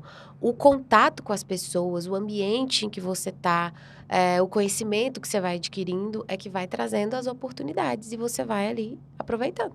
Até porque é interessante que você foi olhando pessoas que eram boas e se moldando a elas, e pessoas que eram ruins e falando, não vou fazer isso. Exatamente. Não quero seguir esse caminho. Exatamente. Tá, legal. Aí depois do network, você começou a pegar seus primeiros casos e você continuou no concurso. Continuei no concurso. Porque era a sua base, né, Sim, financeira. porque era o meu fixo, né? Eu tinha filho para criar. Então, o que que eu fiz? Como eu falei, eu sempre fui muito objetiva. Eu tive que, na vida, eu tive que aprender a decidir muito rápido. E essa é uma das características que eu carrego para mim, porque isso me ajuda muito como empreendedora, como gestora também, né? Decidir rápido é muito importante. Claro, calculando os riscos, analisando, mas não ficar ali procrastinando na decisão. Então, o que que eu fiz? Eu pensei o seguinte: bom, eu estou aqui com os meus casos, estou com a maternidade, mãe de primeira viagem, que não era fácil. Mas eu não aceitava também abrir mão da minha OAB. Tinha sido tão difícil conquistar. Eu queria advogar. Então, eu fiz o seguinte. Eu entrei em contato com o pessoal do hospital e comecei a fazer plantões noturnos na volta da licença. Né? Porque como era um hospital, mesmo sendo um cargo administrativo, em alguns lugares ali você conseguia trabalhar. E eu consegui. Felizmente, eu consegui. Então, eu pensava assim, eu vou ficar livre durante o dia, cuido da Sofia e advogo. Eu pensei, dormir pra quê, né? Em nenhum momento pensava em dormir. Mas eu fui me virando, eu sempre tive a ajuda da minha mãe, do Daniel, então isso conta muito, né? Eles foram pessoas que me mostraram que eu não podia seguir na vida achando que eu ia conseguir tudo sozinha, principalmente na maternidade, né? E aí, nessa questão de decidir rápido, eu pensei, bom, eu ainda tenho algumas limitações, seja na técnica, porque a faculdade não te ensina a advogar. Você aprende a advogar na prática. Mas como eu queria entregar um bom serviço para os meus clientes, não ficar naquela de, ai, será que eu dou conta? Será que eu consigo? Isso eu não admitia. Eu fiz parceria com advogados mais experientes, porque eu já conhecia muitos, por conta do networking na OAB. E aí, então, eu tinha essa base. Eu tinha esse contato com advogados mais experientes. A gente fazia parceria, muito melhor ganhar 50% do que não ganhar nada, perder o cliente. Eles faziam audiências para mim, que naquela época a gente fazia muita audiência, né? Então, eu fui decidindo e me encontrando ali, dentro das minhas possibilidades. E por muito tempo, eu trabalhei no noturno, trabalhava na advocacia e ainda arrumei um emprego numa faculdade para dar aula. Que foi a faculdade na qual eu me formei. No NPJ, que foi uma das experiências mais incríveis que eu já tive na vida.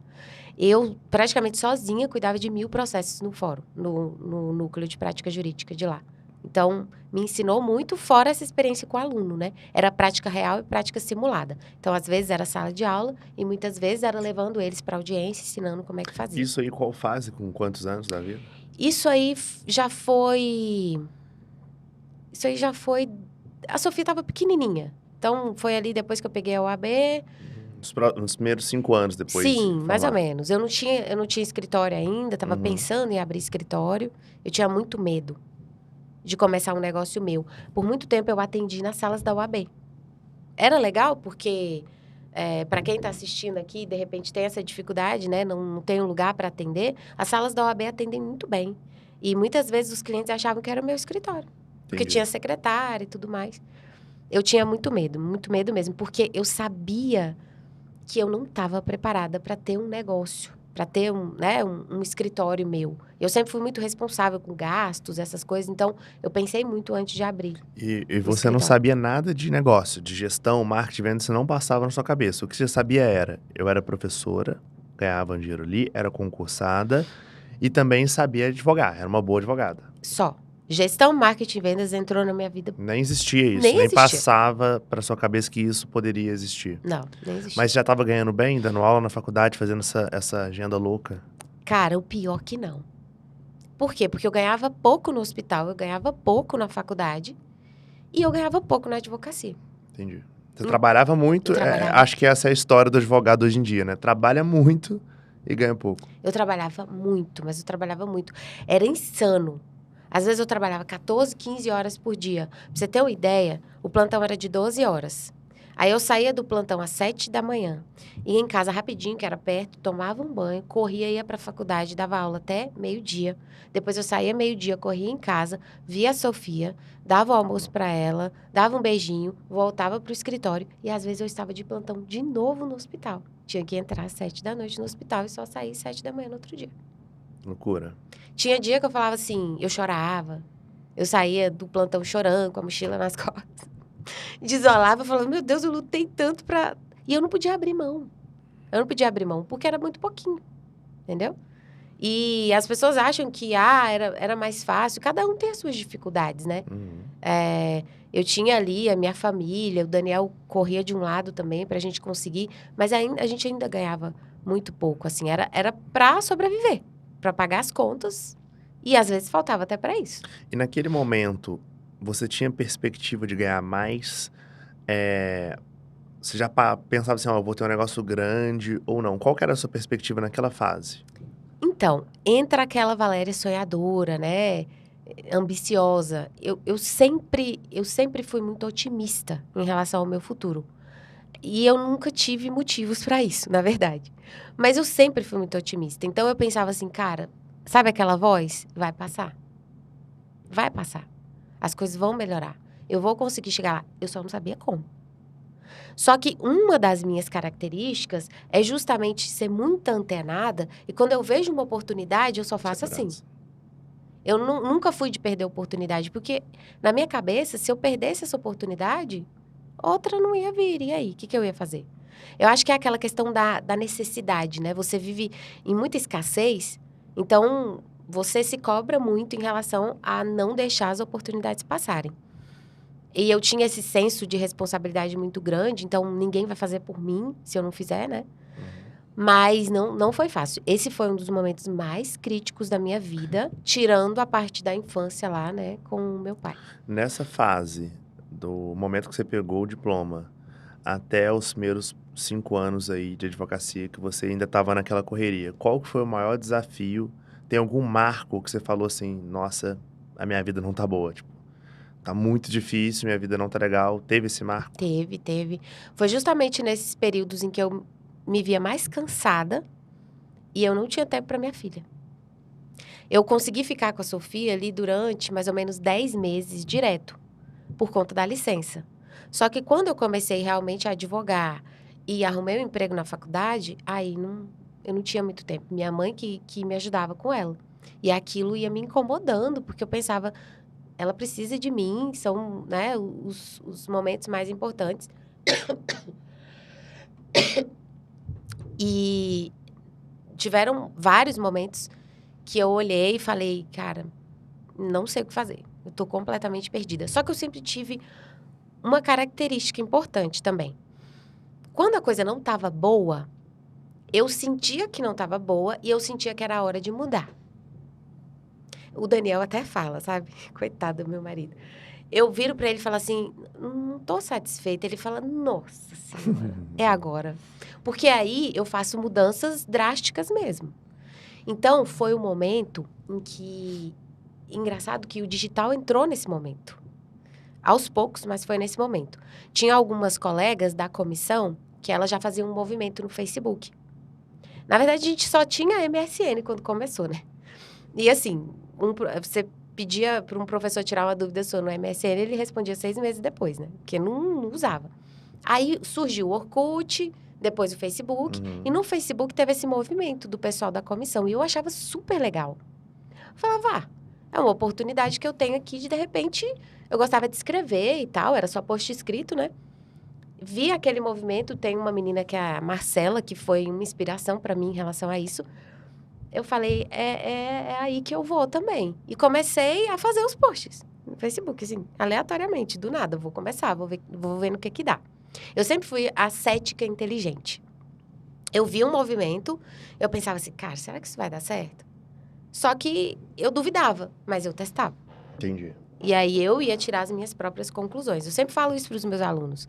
Não seja aquele cético chato que diz que nada funciona.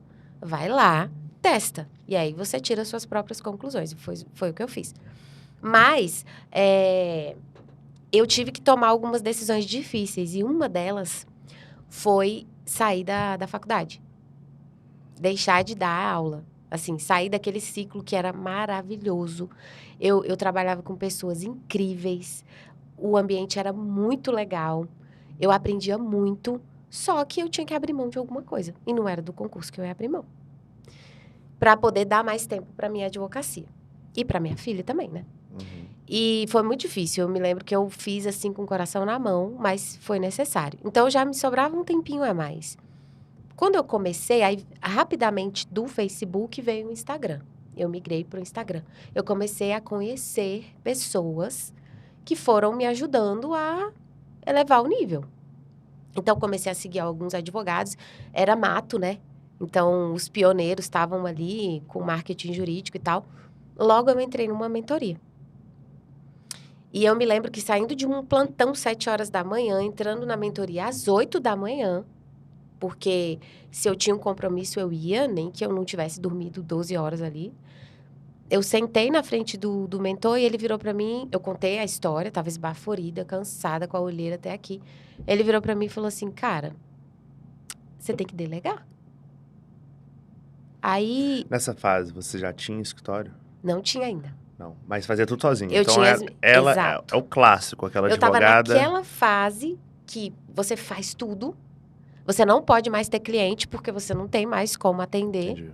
e você ganha pouco. E os clientes nessa fase já estava chegando do Facebook ou não? Não, ainda não. Ainda era parceria? Era parceria e muito, assim, indicação, Entendi. né? Então, você ganhava pouco porque era parceria, porque era 50% às vezes, né? E alguns ali de indicação que você ganhava o inteiro, mas já não era tão relevante. Né? Exato, e eu não precificava bem. Era Tinha esse insegurança. problema também, que você era Sim, recente ali. eu pagava para trabalhar. Pra você ter uma ideia, eu me lembro que o primeiro inventário que eu peguei, o inventário durou 8 anos. Eu cobrei mixaria. Nos 2 primeiros meses, acabou o dinheiro do inventário. Eu fiquei 8 anos trabalhando nele. Uau. Então, eu precificava errado. Eu ainda era muito insegura. Eu tinha...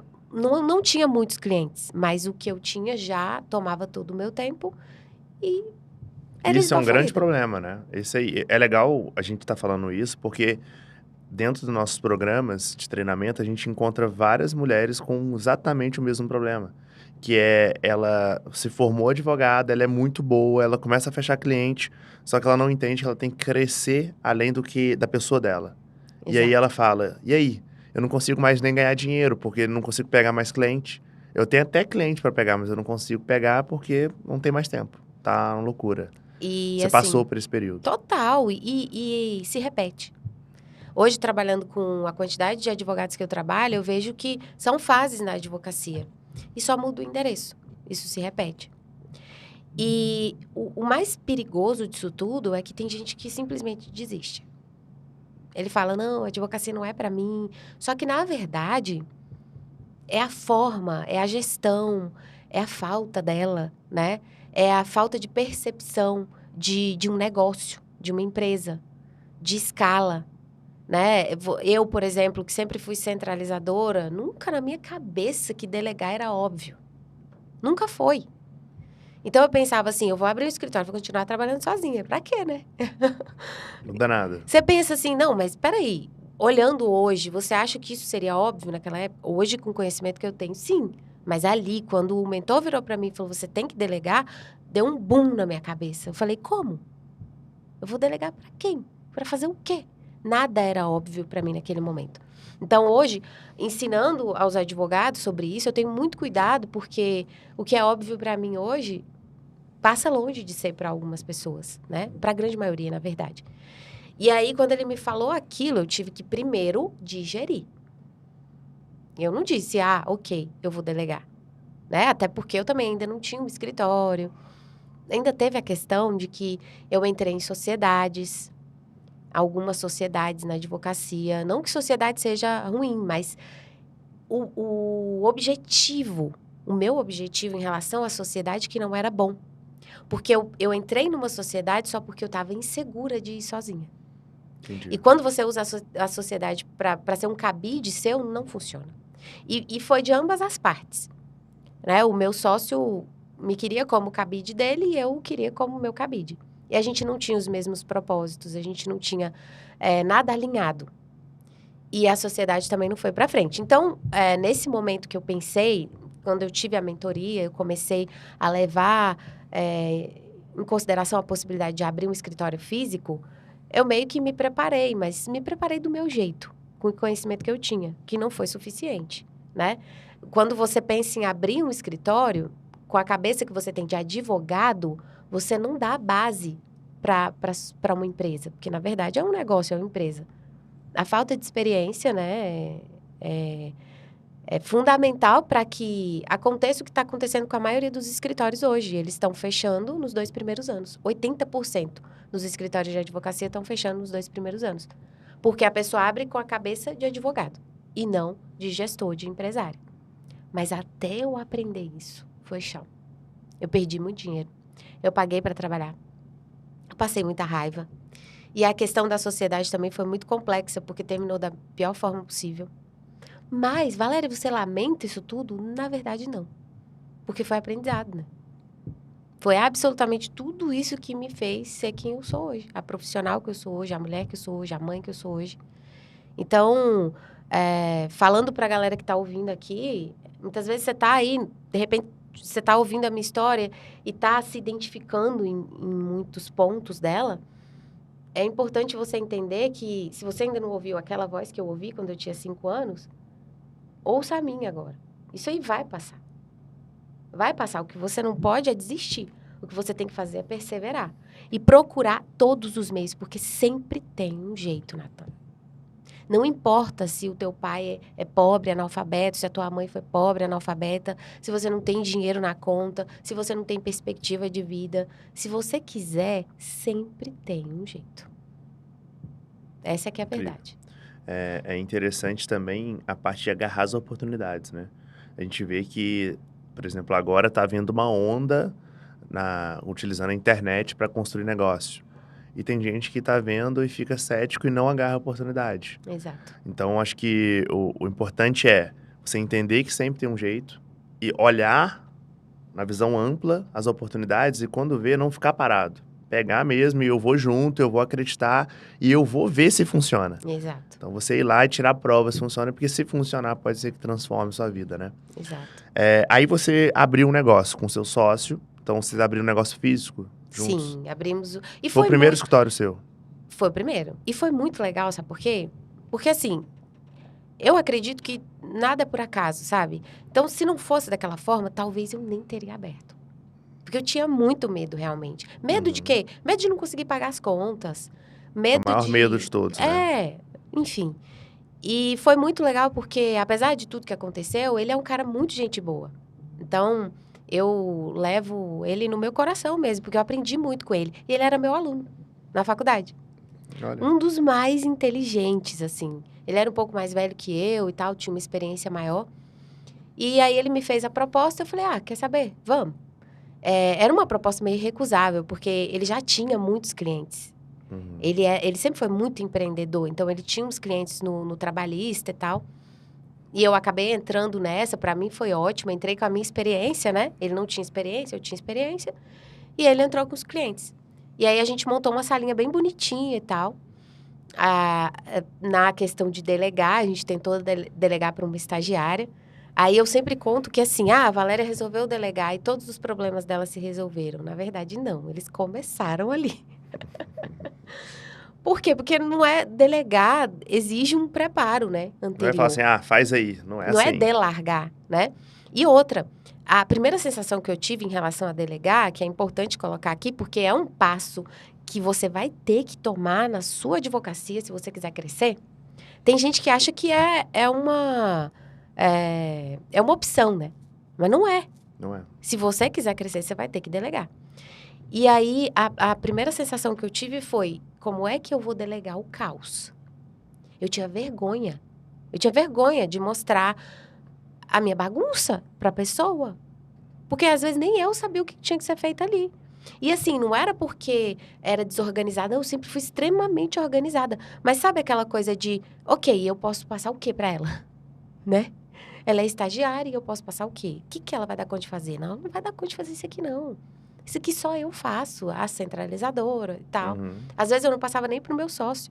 Falava assim, não, deixa que eu faço, não se preocupe e tal.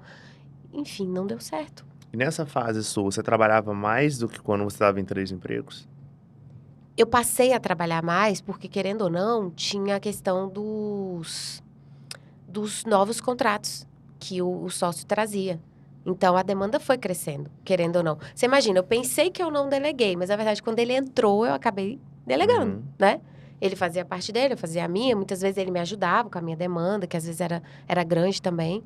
Então, querendo ou não, já foi uma grande experiência de delegar também. E muitas coisas a gente acha que não ensina a gente, mas ensina como não fazer também, né? Entendi. Então, trabalhava muito, sempre trabalhei muito. Eu até tive que me policiar em relação a isso. Porque eu vim de uma sequência de que eu não podia me dar ao luxo de não trabalhar muito. Sabe aquela programação que você faz na sua mente por você vir de um ambiente de muita escassez? Uhum. Teve uma época que, quando a advocacia começou a realmente dar certo, eu podia não trabalhar muito. Mas eu não me sentia à vontade, eu me sentia culpada. Aí eu tive que trabalhar isso também. Para sentir merecimento, de usufruir, né? Então, tudo é um processo, né? Você vê que é um processo. E você pensa assim, isso só acontece comigo. Não. Na advocacia, todas essas fases, elas se repetem. Só muda o endereço.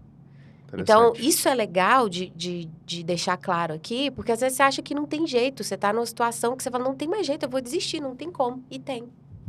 É procurar as pessoas que passaram por isso, que tiveram essas experiências, e entender como elas fizeram para sair dali. Até também para ganhar tempo, né? Você falou, pô, quanto tempo eu demorei para aprender isso? E olha que você teve a mentoria que te ajudou muito. Se você não tivesse, talvez você nem estaria aqui hoje, né? Não mesmo. Então, acredito que hoje a fonte de informação, ter mentores, ter pessoas para pegar na sua mão e falar, olha, faz desse jeito, isso acelera muito o processo. Acelera muito, acelera o sucesso. Porque assim, ó, o conhecimento que você tem hoje não vai te levar para o próximo nível. Isso eu tenho muito claro na minha mente. Eu tinha boa vontade. Eu queria trabalhar, mas eu não tinha acesso ao conhecimento. Eu não tinha direcionamento, eu não tinha orientação.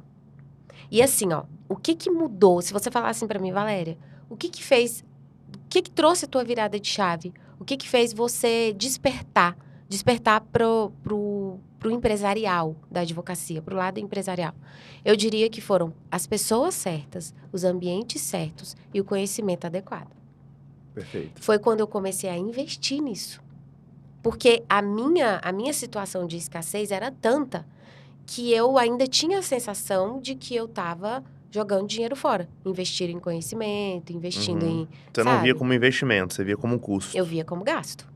Mas mesmo assim eu fui, porque eu convivia com pessoas que estavam fazendo e estavam tendo resultados. A cética inteligente voltou a reinar. Eu falei, eu vou ter que ir lá. E assim, era um investimento muito alto para mim ainda na época. Então eu pensei, bom, eu vou ter que me virar, vou abrir mão de algumas coisas e vou dar esse passo. E foi a melhor coisa que eu fiz. Por quê? Porque quando você acessa pessoas, ambientes e o conhecimento certo, você acessa o que te falta para você ir para o próximo nível. Perfeito. Perfeito. E também abre o seu horizonte, né? Sem dúvida. Eu acho que é uma das coisas mais importantes, muitas vezes, até mesmo que o conhecimento técnico para executar aquilo é amplitude. É você olhar e ver um monte de gente fazendo coisas grandes e falar assim, uau, existe isso também, né? Eu tenho a minha história bem próxima, porque eu venho dessa jornada de horizonte pequeno. E aí, com o tempo que ela vai se ampliando, você fala, peraí, É sério isso? é sério, existe também, eu posso fazer isso. E aí você vai agarrando as oportunidades e vai crescendo. Exato. Legal. E aí, voltando aqui na jornada sua com o seu sócio, você construiu lá, estava trabalhando muito, veio a rescisão, né? Depois disso, o que aconteceu? Você abriu sozinho ou você fechou as portas, ficou um tempo sem negócio? Então, depois disso, nesse meio tempo ali, não deu certo. A gente resolveu romper tudo. Ele continuou com a sala, comprou tudo da sala, continuou com a sala. E eu já tinha delegado para uma pessoa. Então, meio que ele ficou com a estagiária e eu fiquei com esse rapaz que eu tinha delegado, porque eu não ia conseguir continuar sozinha.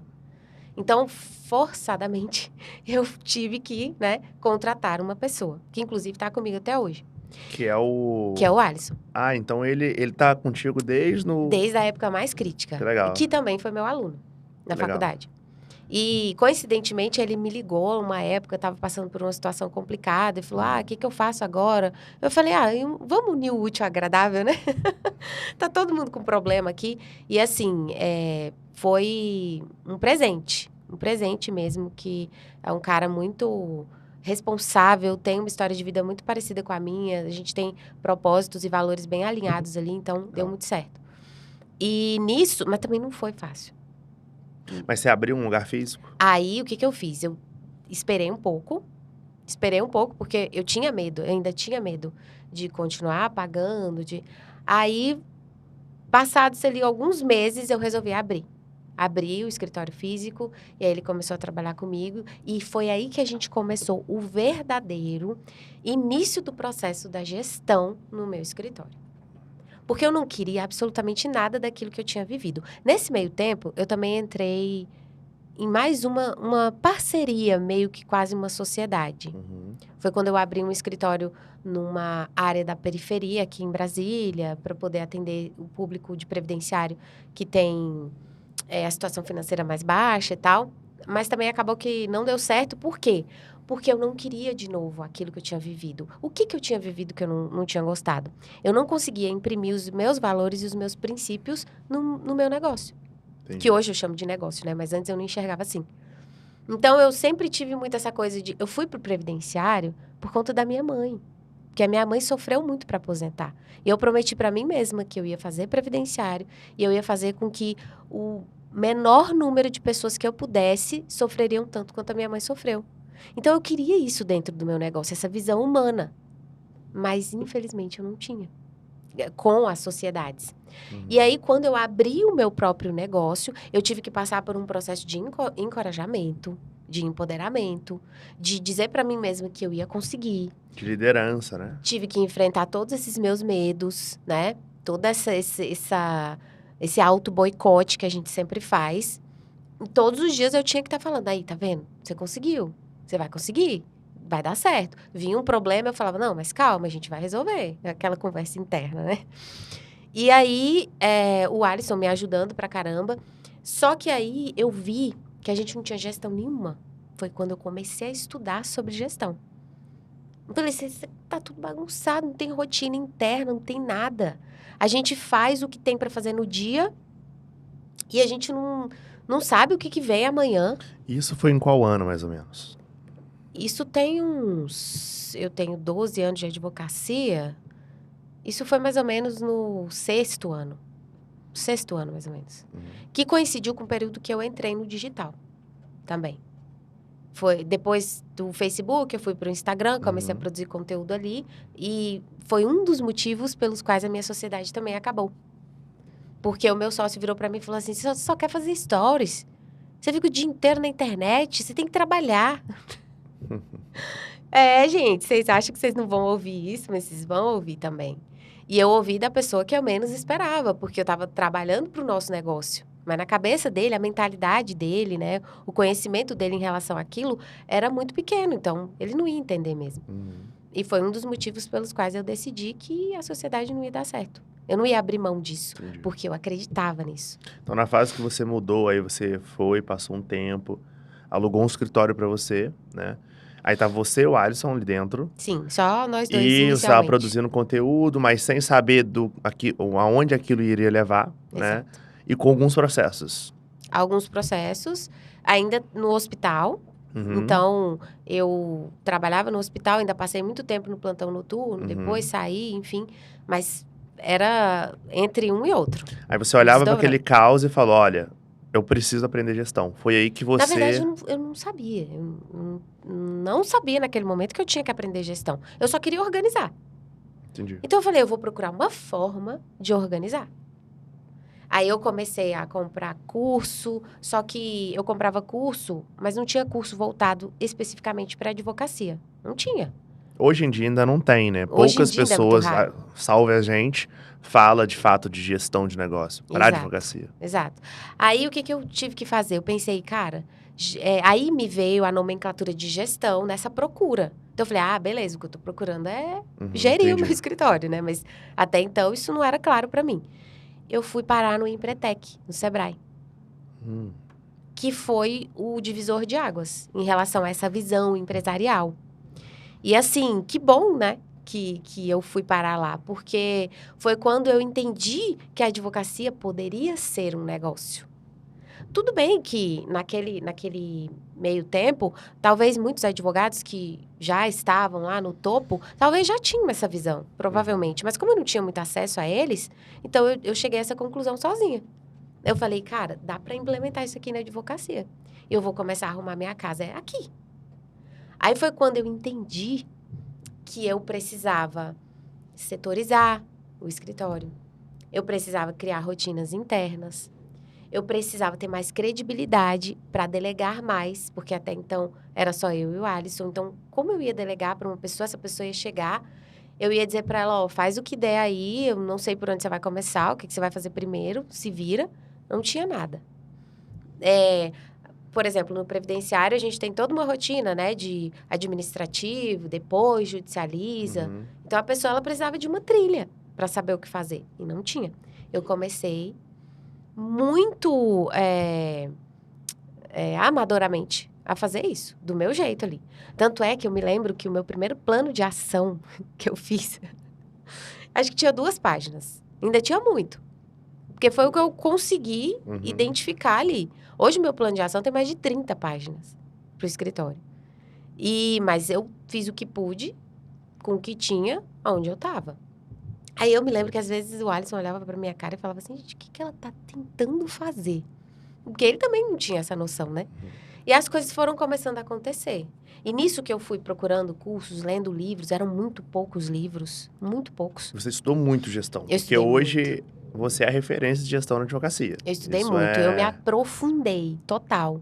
E assim, paralelamente ao previdenciário, porque o previdenciário não dá para parar de estudar também, eu sempre gostei muito de estudar, então eu meio que mapeei tudo de gestão que eu poderia. Eu fiz mentorias, eu fiz consultorias, mas nunca nada voltado para advocacia. Então você porque eu não encontrava. pegava a parte de gestão do mercado de negócio e você ia trazendo e testando a prática. E testando aqui o que fazia sentido para mim na advocacia. Resumindo, dentro desse processo, foi muito vai e volta, porque eu fazia o teste, não funcionava, tinha que testar de novo. Não, tenta desse jeito aqui para ver se dava certo, né? Mas eu fui entendendo mais no meu negócio. Eu fui entendendo a capacidade que ele tinha ali, o que faltava para ele ter possibilidade de escala. Eu comecei a entender o que o mentor falou naquela primeira aula, você precisa delegar. Porque na minha cabeça, era só transferir o trabalho ali, mas eu não entendia por quê. Aí eu entendi que era para crescer. Entendi. Com aquela quantidade de trabalho, eu não ia conseguir pegar mais. E as coisas foram ficando mais claras. Eu fui melhorando os meus ambientes, as pessoas com as quais eu convivia, os livros que eu lia, enfim. E eu fui melhorando como profissional também. E fui evoluindo, digamos assim. Então, a cabeça que eu tinha antes para a cabeça que eu tenho hoje, eu só agradeço. Às vezes, tem uma oportunidade que eu consigo enxergar, eu falo, cara, tem noção de quantas pessoas não estão vendo o que eu estou vendo? Sabe? E isso é muito legal. E aí, eu quero que você imagine o seguinte, tem gente que hoje se acha incapaz de chegar onde ele gostaria, né? De sonhar e de ousar um pouco mais. Mas você imagina se eu lá na Bahia, depois de vir aqui para Brasília, andando com a sacola no pé, se eu tivesse simplesmente me conformado e dito, é isso aqui que tem para hoje e não tem para onde ir mais. Então, por isso que a minha família, em algum momento, disse, você é ambiciosa demais. Mas a ambição equilibrada, ela é importante. Você precisa acreditar em você. Eu digo que eu sou satisfeita, mas sempre inconformada. Ok, eu estou muito satisfeita com o que eu construí hoje, com o que a gente tem hoje, com a minha família, com o meu negócio, mas eu não estou conformada. Ainda dá para ousar mais. Eu costumo dizer para minha mãe, eu não vim ao mundo a passeio. Nós, nas nossas discussões, ela vira para mim, mãe, eu não vim ao mundo a passeio, não. Não é possível, ainda tem que ter mais do que, além do que isso aqui, só que tomando cuidado para não ser uma insatisfeita, porque aí já é ingratidão, né? Perfeito. Então, eu fico super feliz de ver de onde eu saí, até onde eu cheguei, saber que eu não me perdi, que sempre foi um trabalho muito honesto, muito árduo mesmo, assim, né? Eu não tinha outra opção. Eu até estou lendo um livro Interessante falar sobre isso. Que o livro fala sobre nem tudo precisa ser tão difícil. Eu falei, pô, por que eu não li esse livro antes, né? Por que não escreveram isso antes? Acho que com a cabeça que eu tinha, né? Com a percepção de tudo que eu tinha, eu sempre compliquei muito as coisas. Mas era o jeito que eu tinha de resolver. Hoje, é muito claro para mim, por exemplo, o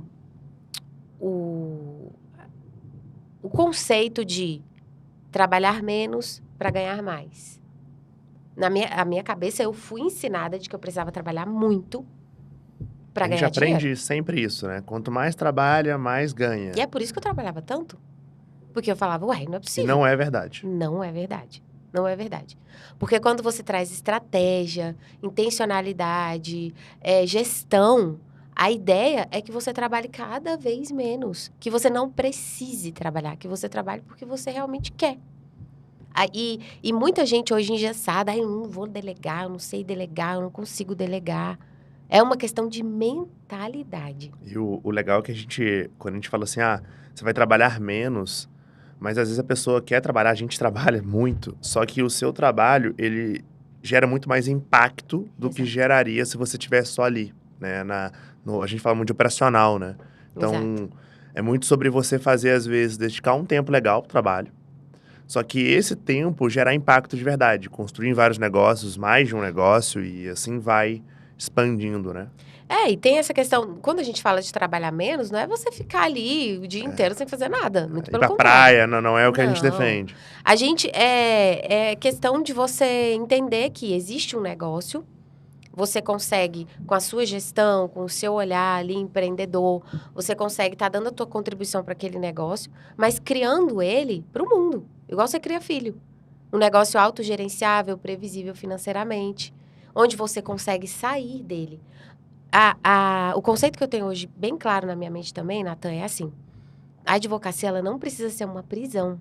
Ela tem que ser a sua liberdade. E eu vou te falar, 99% dos advogados hoje têm a advocacia como uma prisão. Todos que você conversa, eu não aguento mais, eu tô cansada, eu não sei mais o que fazer, eu tenho 5 anos que eu não tiro férias, eu não tenho tempo para minha família, eu não tenho qualidade de vida, eu não faço exercício físico. E aí entra o inconformismo, mas e aí? Eu tenho que me adequar a isso? Eu tenho que aceitar isso aqui para minha vida? É claro que, é por isso que eu sou muito grata de ter tido contato com as pessoas que eu tive, de ter tido contato com o conhecimento que eu tive e que tenho até hoje, de poder acessar, né, essas pessoas que fizeram diferente. Eu acho que é muito disso. Eu vim de um lugar que me fez ter muitas crenças limitantes. Muitas, inúmeras. O que você pensar que eu tinha, e não digo que de repente ainda tenho, até hoje, algumas. Mas é diferente de você ter consciência de que você tem e você buscar não ter mais. Você ressignificar tudo e entender que foram momentos que você passou na sua vida e que não podem perdurar para a vida toda e que a partir de agora é você que constrói a tua história. Mas você precisa se conscientizar disso. Muita gente ainda não está consciente. Essas pessoas vivem ali dizendo, isso é coisa de internet, isso não funciona, isso é conversa, sabe? E isso é muito complicado, porque a gente não consegue ajudar quem não quer ser ajudado. No meu caso, por exemplo, eu sabia que eu tinha muita crença limitante, eu sabia que tinha alguma coisa errada, eu precisava descobrir o que era. Eu fui buscar. Muita gente está ali, inerte, e não busca. Porque já não tem perspectiva, já não consegue enxergar umas novas possibilidades para a advocacia. Então, muitos alunos meus hoje, mentorados, eles descobrem um novo mundo. Quando eles começam a ter acesso a esse conhecimento de gestão, de marketing, de vendas. É um novo mundo que se abre. Diuturnamente eu recebo mensagens do tipo, Valéria, eu não estou acreditando que isso está acontecendo na minha vida. Eu tenho história de alunas que começaram ganhando bem, até 10 mil reais por mês. E hoje elas faturam 1 milhão por ano. Muda radicalmente a Muda vida. radicalmente, mas eu sempre falo, não é milagre. Não vai acontecer da noite para o dia, é um processo e vai requerer dedicação. É trabalho árduo mesmo. Dedicação, estudo, comprometimento, né? Mas acontece, é um processo. E aí você escolhe o quê? simplesmente se entregar e dizer, ah, não funciona não, deixa pra lá, eu vou procurar outra coisa, ou vou viver essa vida aqui mesmo. Ou buscar o novo, buscar o que outras pessoas estão fazendo e ser um cético inteligente, como eu busquei ser aí, né, nessa Perfeito. jornada. Do momento que você abriu seu escritório, começou a buscar sobre gestão, começou a buscar conhecimento, até o momento de hoje. Então, essa janela, o que você acha que foi mais importante que você aprendeu ao longo dessa jornada, para aí sim a gente ir para a parte de como é que é o seu negócio hoje, como é que é a vida sua hoje. O que foi mais importante nessa viravolta? Primeiro ponto, que você não consegue nada grandioso sozinho. Absolutamente nada. Por mais que você tente. É humanamente impossível. Então, você acha que empreender é ter pessoas à sua volta? Sem dúvida. Sem dúvida. Não dá pra você ir muito longe sozinho. Isso eu coloquei na minha cabeça e, assim, as pessoas têm muita dificuldade em relação a isso, porque elas pensam, tá muito difícil de conseguir pessoas boas. Ah, mas se fosse fácil, todo mundo fazia, né? Então, isso é fato. Outra questão, gestão não é organização. A gestão é escala. É a mesma coisa de delegar. Se você não delegar, você não cresce. E a delegação, ela tá dentro de gestão. Então, gestão é escala. A maioria dos advogados hoje pensa assim, a gestão é só para organizar. Não precisa organizar, não. Tá dando certo, tô entregando serviço.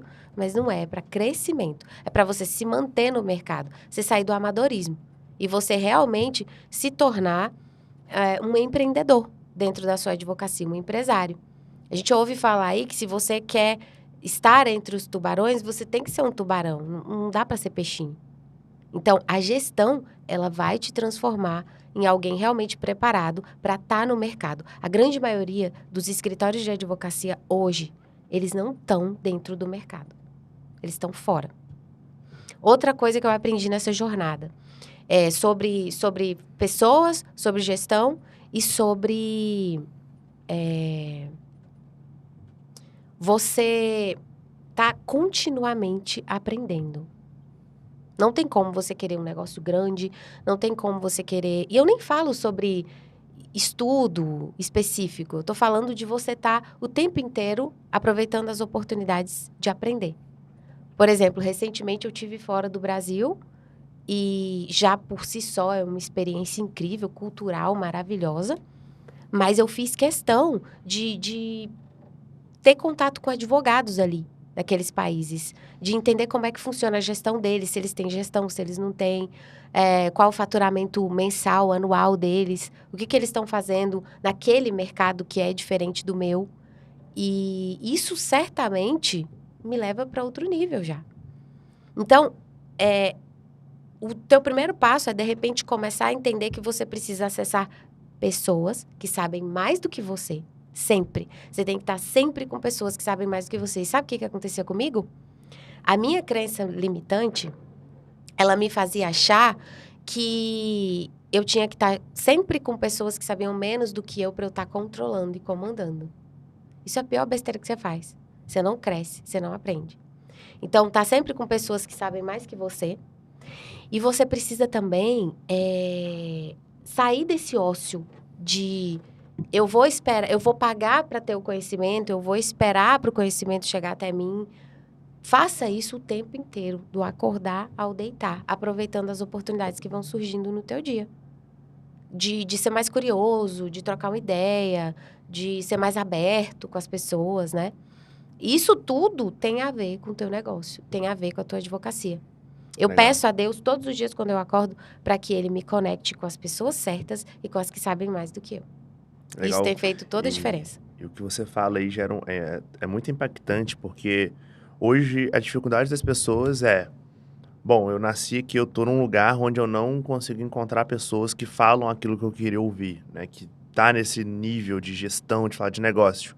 E aí a internet veio para conectar, porque hoje você tá dentro de um grupo de WhatsApp, você tem dentro de um Zoom com vários advogados falando de negócio e você tá ali, na ambiência certa da sua casa. Então Isso a é internet incrível. ajuda muito. Eu acho que é só uma questão de decisão, né? A pessoa fala assim, eu preciso estar ali. Exato. E ela tomar a decisão e entrar. Eu me lembro de uma sensação que eu tive, a primeira vez que eu comecei a acessar pessoas que realmente sabiam mais do que eu, Cara, eu ouvi aquele negócio, ele falava 1 quilo, eu não entendia 1 grama.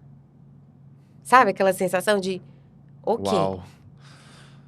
mas tem alguma coisa ali que é legal. O que que eu vou fazer? Eu vou mapear isso aqui. Algumas palavras que eu nunca tinha ouvido falar, eu colocava lá, ia pesquisar, ia ler sobre. A maioria das pessoas hoje, quando elas compram algo, né? Elas falam assim, não, tem que me ensinar tudo. Não é assim, não.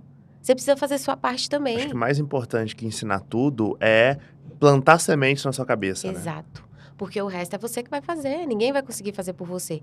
E aí, hoje, né, mais familiarizada com tudo isso, até essa coisa de internet, de digital, né, essas nomenclaturas difíceis que você fica perdidão ali.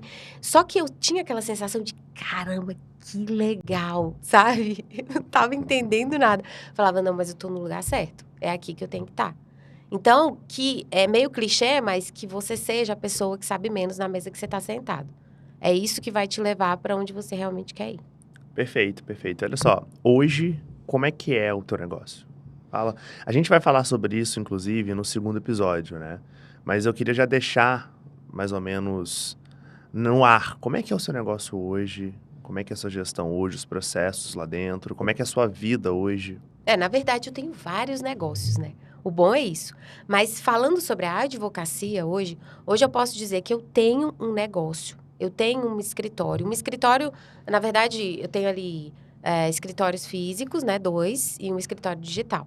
Que hoje eu encaro como um setor do meu escritório físico. Hoje eu tenho um escritório autogerenciável e previsível financeiramente. E o que que seria isso? Autogerenciável. Vou te dar um exemplo claro disso. Eu passei 20 dias na Europa, em segunda lua de mel com meu marido.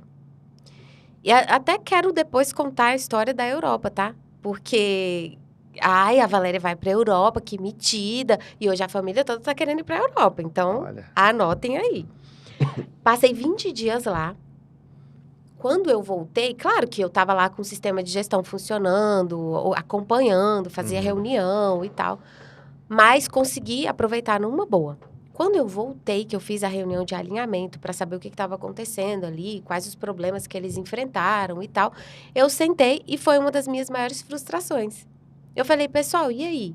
Quais os problemas que vocês estão enfrentando? Não, tá tranquilo, não tem problema. Eu falei, como que não tem problema? Eu tô fora do escritório, não tem problema? Sabe aquela sensação de Não eu me preciso senti mais um de mim. inútil agora? Então, assim, é a mesma sensação que uma mãe tem quando o filho começa a andar com as próprias pernas. Uau. E isso é muito legal. É uma sensação incrível. Assim, até me emociona, sabe? De lembrar tudo que eu passei para chegar nessa estrutura. E, sinceramente, assim, eu não me importo muito com a visão que o mercado tem sobre os colaboradores. Eu me importo com a visão que eu tenho. Eu tenho um time foda. Mas esse time, ele se construiu junto comigo. A gente foi treinando, eles foram me ensinando, eu fui ensinando eles. Porque eu vejo muito o lado humano dessas pessoas. Toda vez que eu faço a seleção, eu sempre procuro saber a vida que ela levou, quais os anseios dela, o que que ela pretende para a vida dela. E esse processo me ensinou também a fazer um processo seletivo melhor, né? Mais apurado. Então, assim, se eu tô conseguindo isso hoje, o mérito não é da Valéria. A Valéria começou esse processo, mas eu só consegui chegar a esse modelo hoje de um escritório que fatura alto. O trabalho é insano lá dentro, com pessoas incríveis como eu tenho, foi por conta da equipe que eu tenho hoje. Então, a gente construiu isso junto, E quando sabe? você fala de previsível, significa que mesmo você estando lá na Europa, você continuou vendendo. Totalmente, totalmente. Hoje eu criei uma estrutura para que eles não precisem de mim para vender. Eles não precisam de mim. Eles têm toda a estrutura que eles precisam para fechar o contrato, o conhecimento que eles precisam. A gente criou a estrutura de marketing, vendas e gestão ali. Eu saí do operacional, porque eu ficava muito no operacional. Hoje eu estou mais nessa visão estratégica de futuro para o negócio. E quando eu falo previsível financeiramente, eu digo, eu sei o que eu tenho para receber no meu escritório. Eu sei o que vai entrar. Por exemplo, a gente tem uma planilha lá de previsão orçamentária, em que eu sei o que vai entrar o mês que vem. Então, não é mais aquela agonia que é muito típica da advocacia. Hoje eu tenho, amanhã eu não sei. Não dá pra gente viver desse jeito, né? Mas é uma construção que me orgulha demais. demais. E é isso que eu desejo para todo mundo que realmente acredita na advocacia. É isso que a gente merece. Hoje, eu vou para academia. É uma prioridade minha.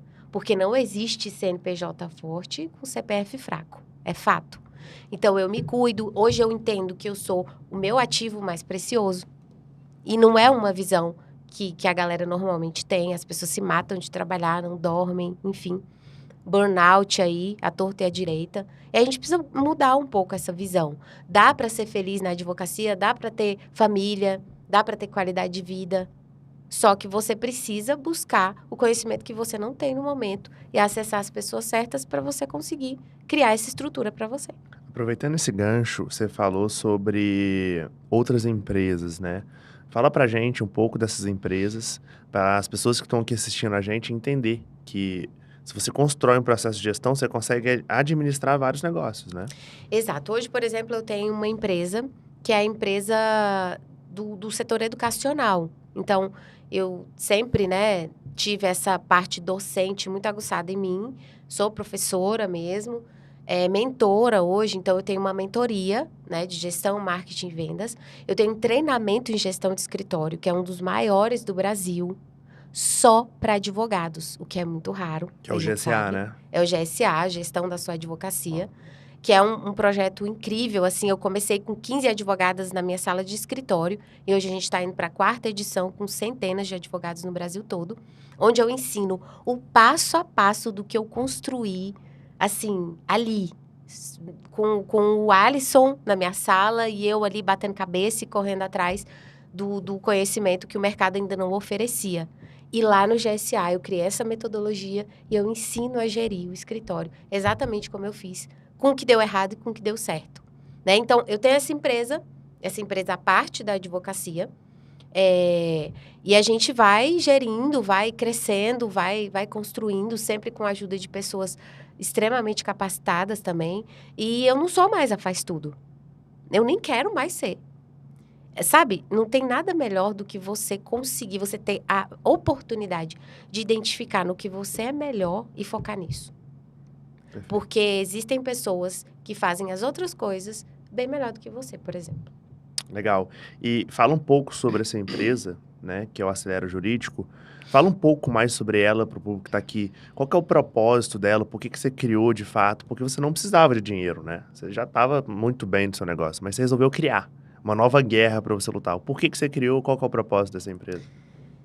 Na verdade, isso eu encaro como missão, sabe? Para mim, missão dada é missão cumprida, né? Isso me realiza demais.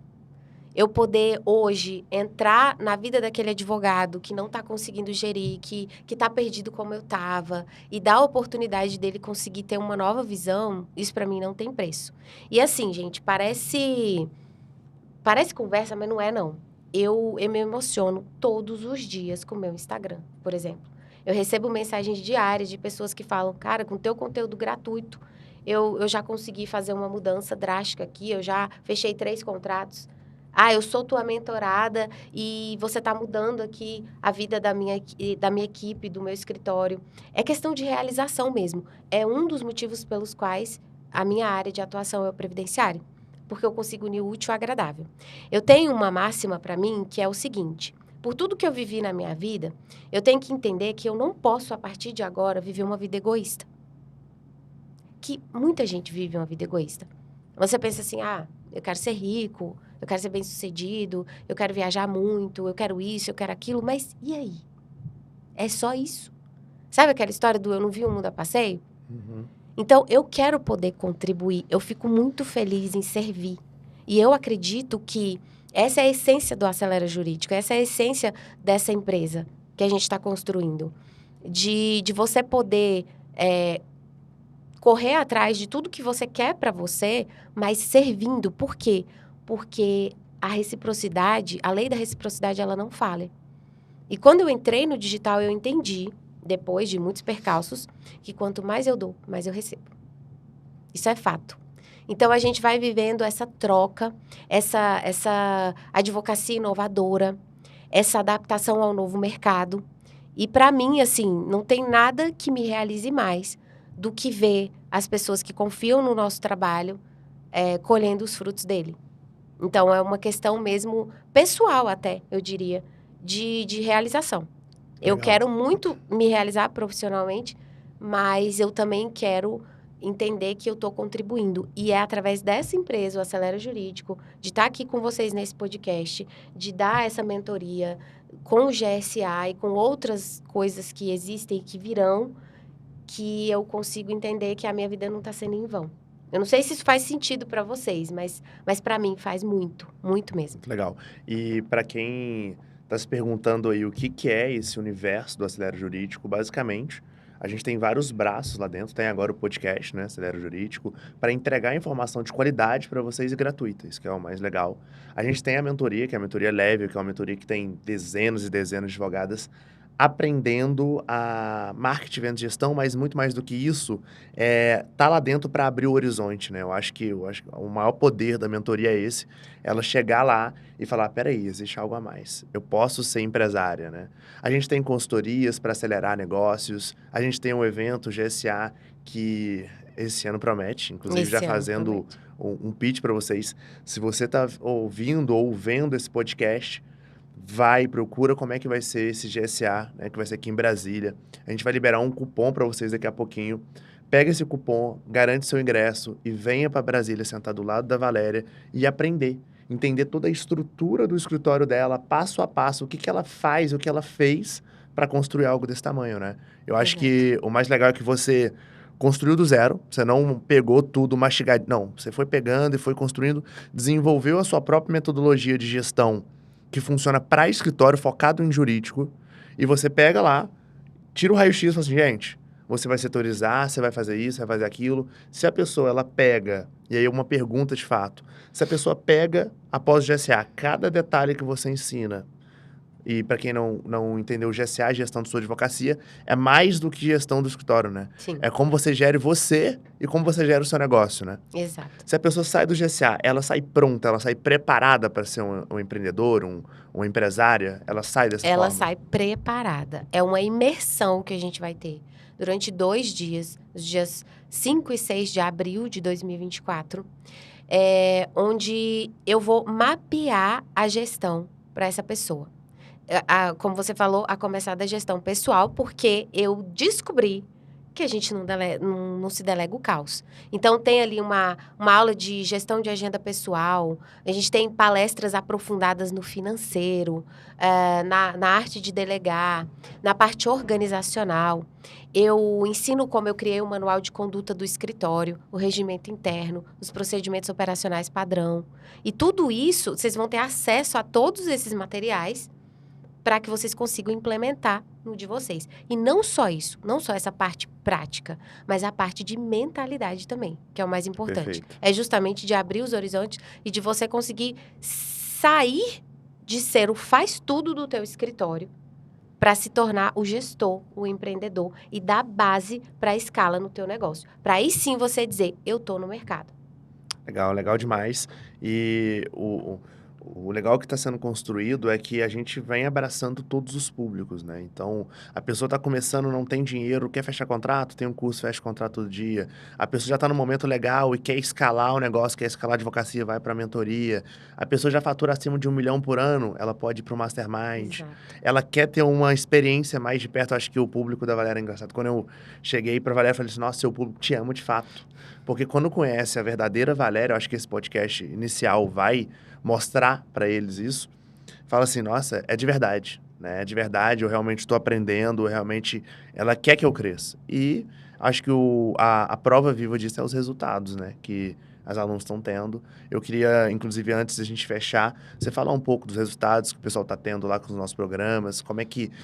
Fala algumas pessoas, cita alguns nomes das vidas que você já sabe que você transformou e você fala assim, uau, eu fiz isso, né? Eu não fiz isso por ela, mas eu ajudei. Foi a partir. Eu ajudei ela. Tem um caso emblemático, que é o da Ellen, que ela é, inclusive aqui de Brasília. Ela não foi para a mentoria primeiro, ela foi primeiro para o GSA. Olha. E daí, lá no GSA, ela é muito executora. Ela sempre foi muito executora. Então, ela chegou no GSA e normalmente, eu costumo dizer que a pessoa acha que ela vai sair ali relax do GSA e, na verdade, ela sai ligada no 220. E foi assim que a Ellen saiu de lá. Ela entrou no GSA, ela tinha o escritório dentro da lavanderia da casa dela. Olha.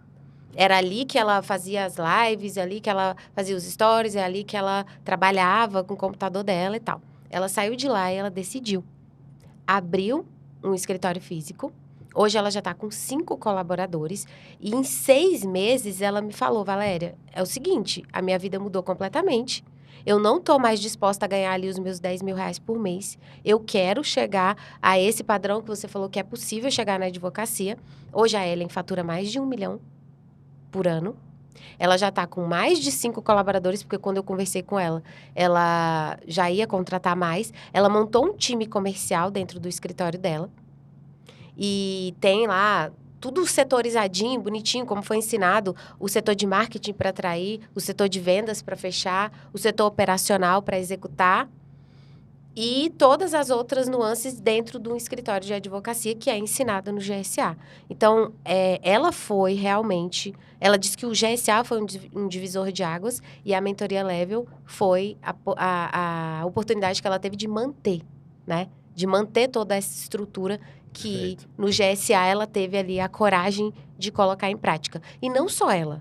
Muitas outras alunas que já estão no Mastermind já estão faturando mais de 1 milhão. E isso era muito improvável. Eu tenho a Neila, do Piauí. A Neila fechava 2 contratos por mês.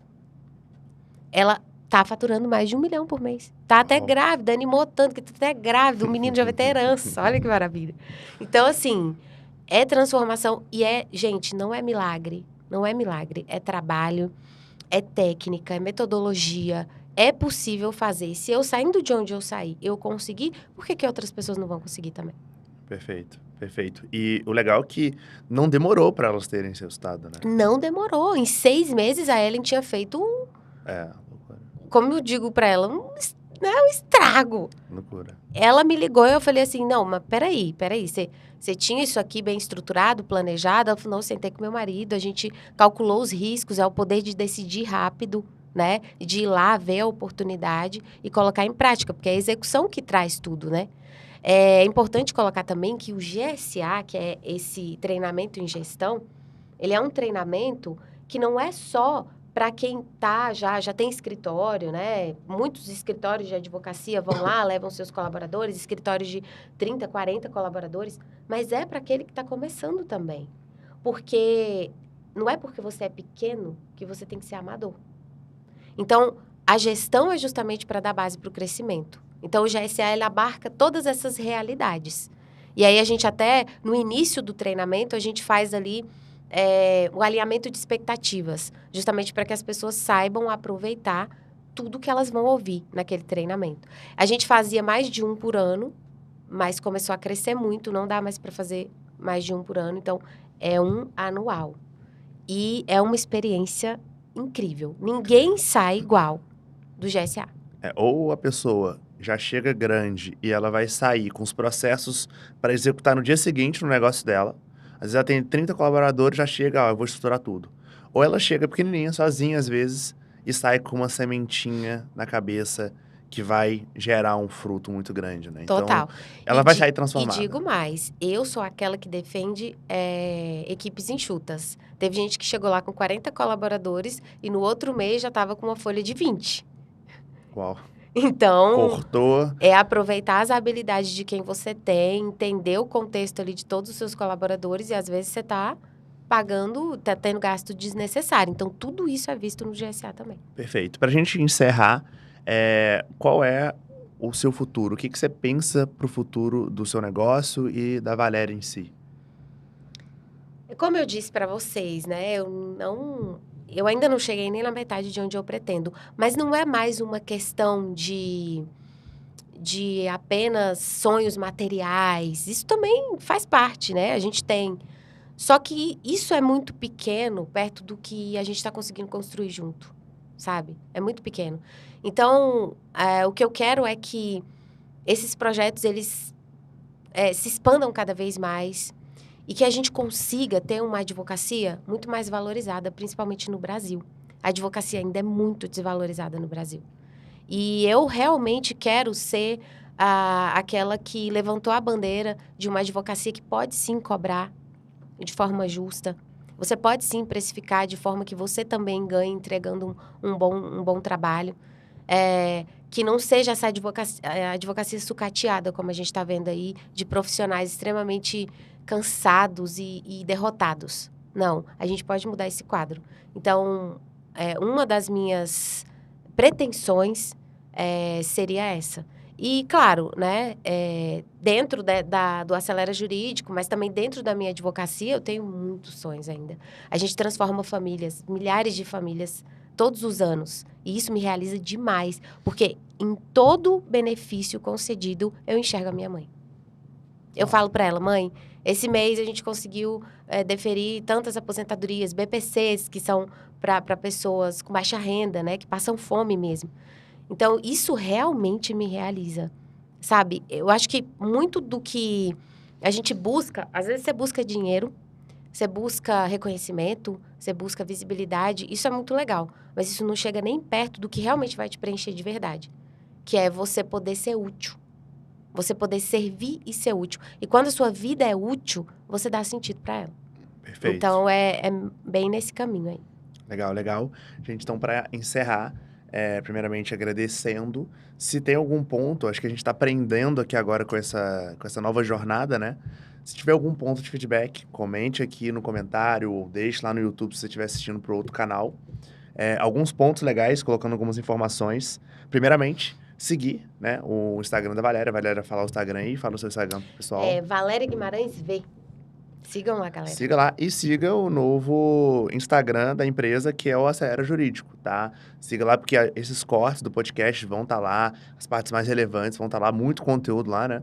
Sem dúvida. E um próximo CTA para vocês, e vocês vão aprender o que é CTA agora, né? Que é o Call to Action. Pedir vocês para tomar uma ação, isso porque a gente está ensinando empreendedorismo, acho que daqui a pouco eles estão alinhados com a linguagem, ir para o GSA 2024. Se você quer aprender a gerir o seu negócio, se você quer aprender a construir um negócio na advocacia, você tem que estar dentro do GSA. E para vocês que assistiram esse primeiro episódio, que foi o marco, né, da empresa, o cupom é podcast10. Aonde você vai aplicar esse cupom? Você vai falar com algum dos consultores da nossa empresa. Então, assim que você entrar no site para adquirir o seu ingresso, independente de qual lote você esteja, você vai clicar lá, você vai cair no nosso time comercial, nosso time de consultor, e falar com ele, ó, eu assisti o podcast e eu tenho um cupomzinho aqui, que é o podcast 10. Quando você falar isso, você vai ter 10% de desconto em qualquer ingresso que você tiver, exceto o Black, né? Então, qualquer um dos dois ingressos que você for adquirir, você vai ter 10% de desconto. E se você já tiver um ingresso, já comprou e já está garantido para ir, você vai ter 10% de cashback para comprar qualquer coisa dentro do evento. Então é assim que vai funcionar. Ou você ganha 10% para você comprar o seu ingresso e estar com a gente aqui em Brasília, ou você ganha 10% em cashback para você adquirir alguma coisa dentro do nosso evento. Passo a palavra para a Valéria para a gente encerrar. Foi um prazer estar com você. Eu não sabia de todos os pontos da história, então foi uma novidade para mim. E eu espero a gente estar continuando com esse podcast, levando informação e agregando valor para todo o público, né? É isso aí, eu também quero agradecer demais ter vocês aqui com a gente, ter você aqui, Natan, também comigo. Depois a gente vai voltar para contar a história do Natan. Olha, que vocês não têm noção do que é a história dele. E dizer, gente, que se vocês querem realmente ter insights valiosos sobre gestão, marketing, vendas, mudar a advocacia de vocês, tirar essa cabeça de advogado aí, transformar ela numa cabeça de advogado empreendedor, gestor, é aqui no Acelera Jurídico que você vai conseguir. E a gente vai estar aqui sempre aí com vocês. Podem mandar sugestões, né, Natan? Mandem sugestões. A gente vai voltar a falar aqui das nossas histórias. Com certeza é o início de muita coisa boa aí para todo mundo. Valeu, valeu, valeu. Tchau, tchau, gente. Tchau, gente. Até mais.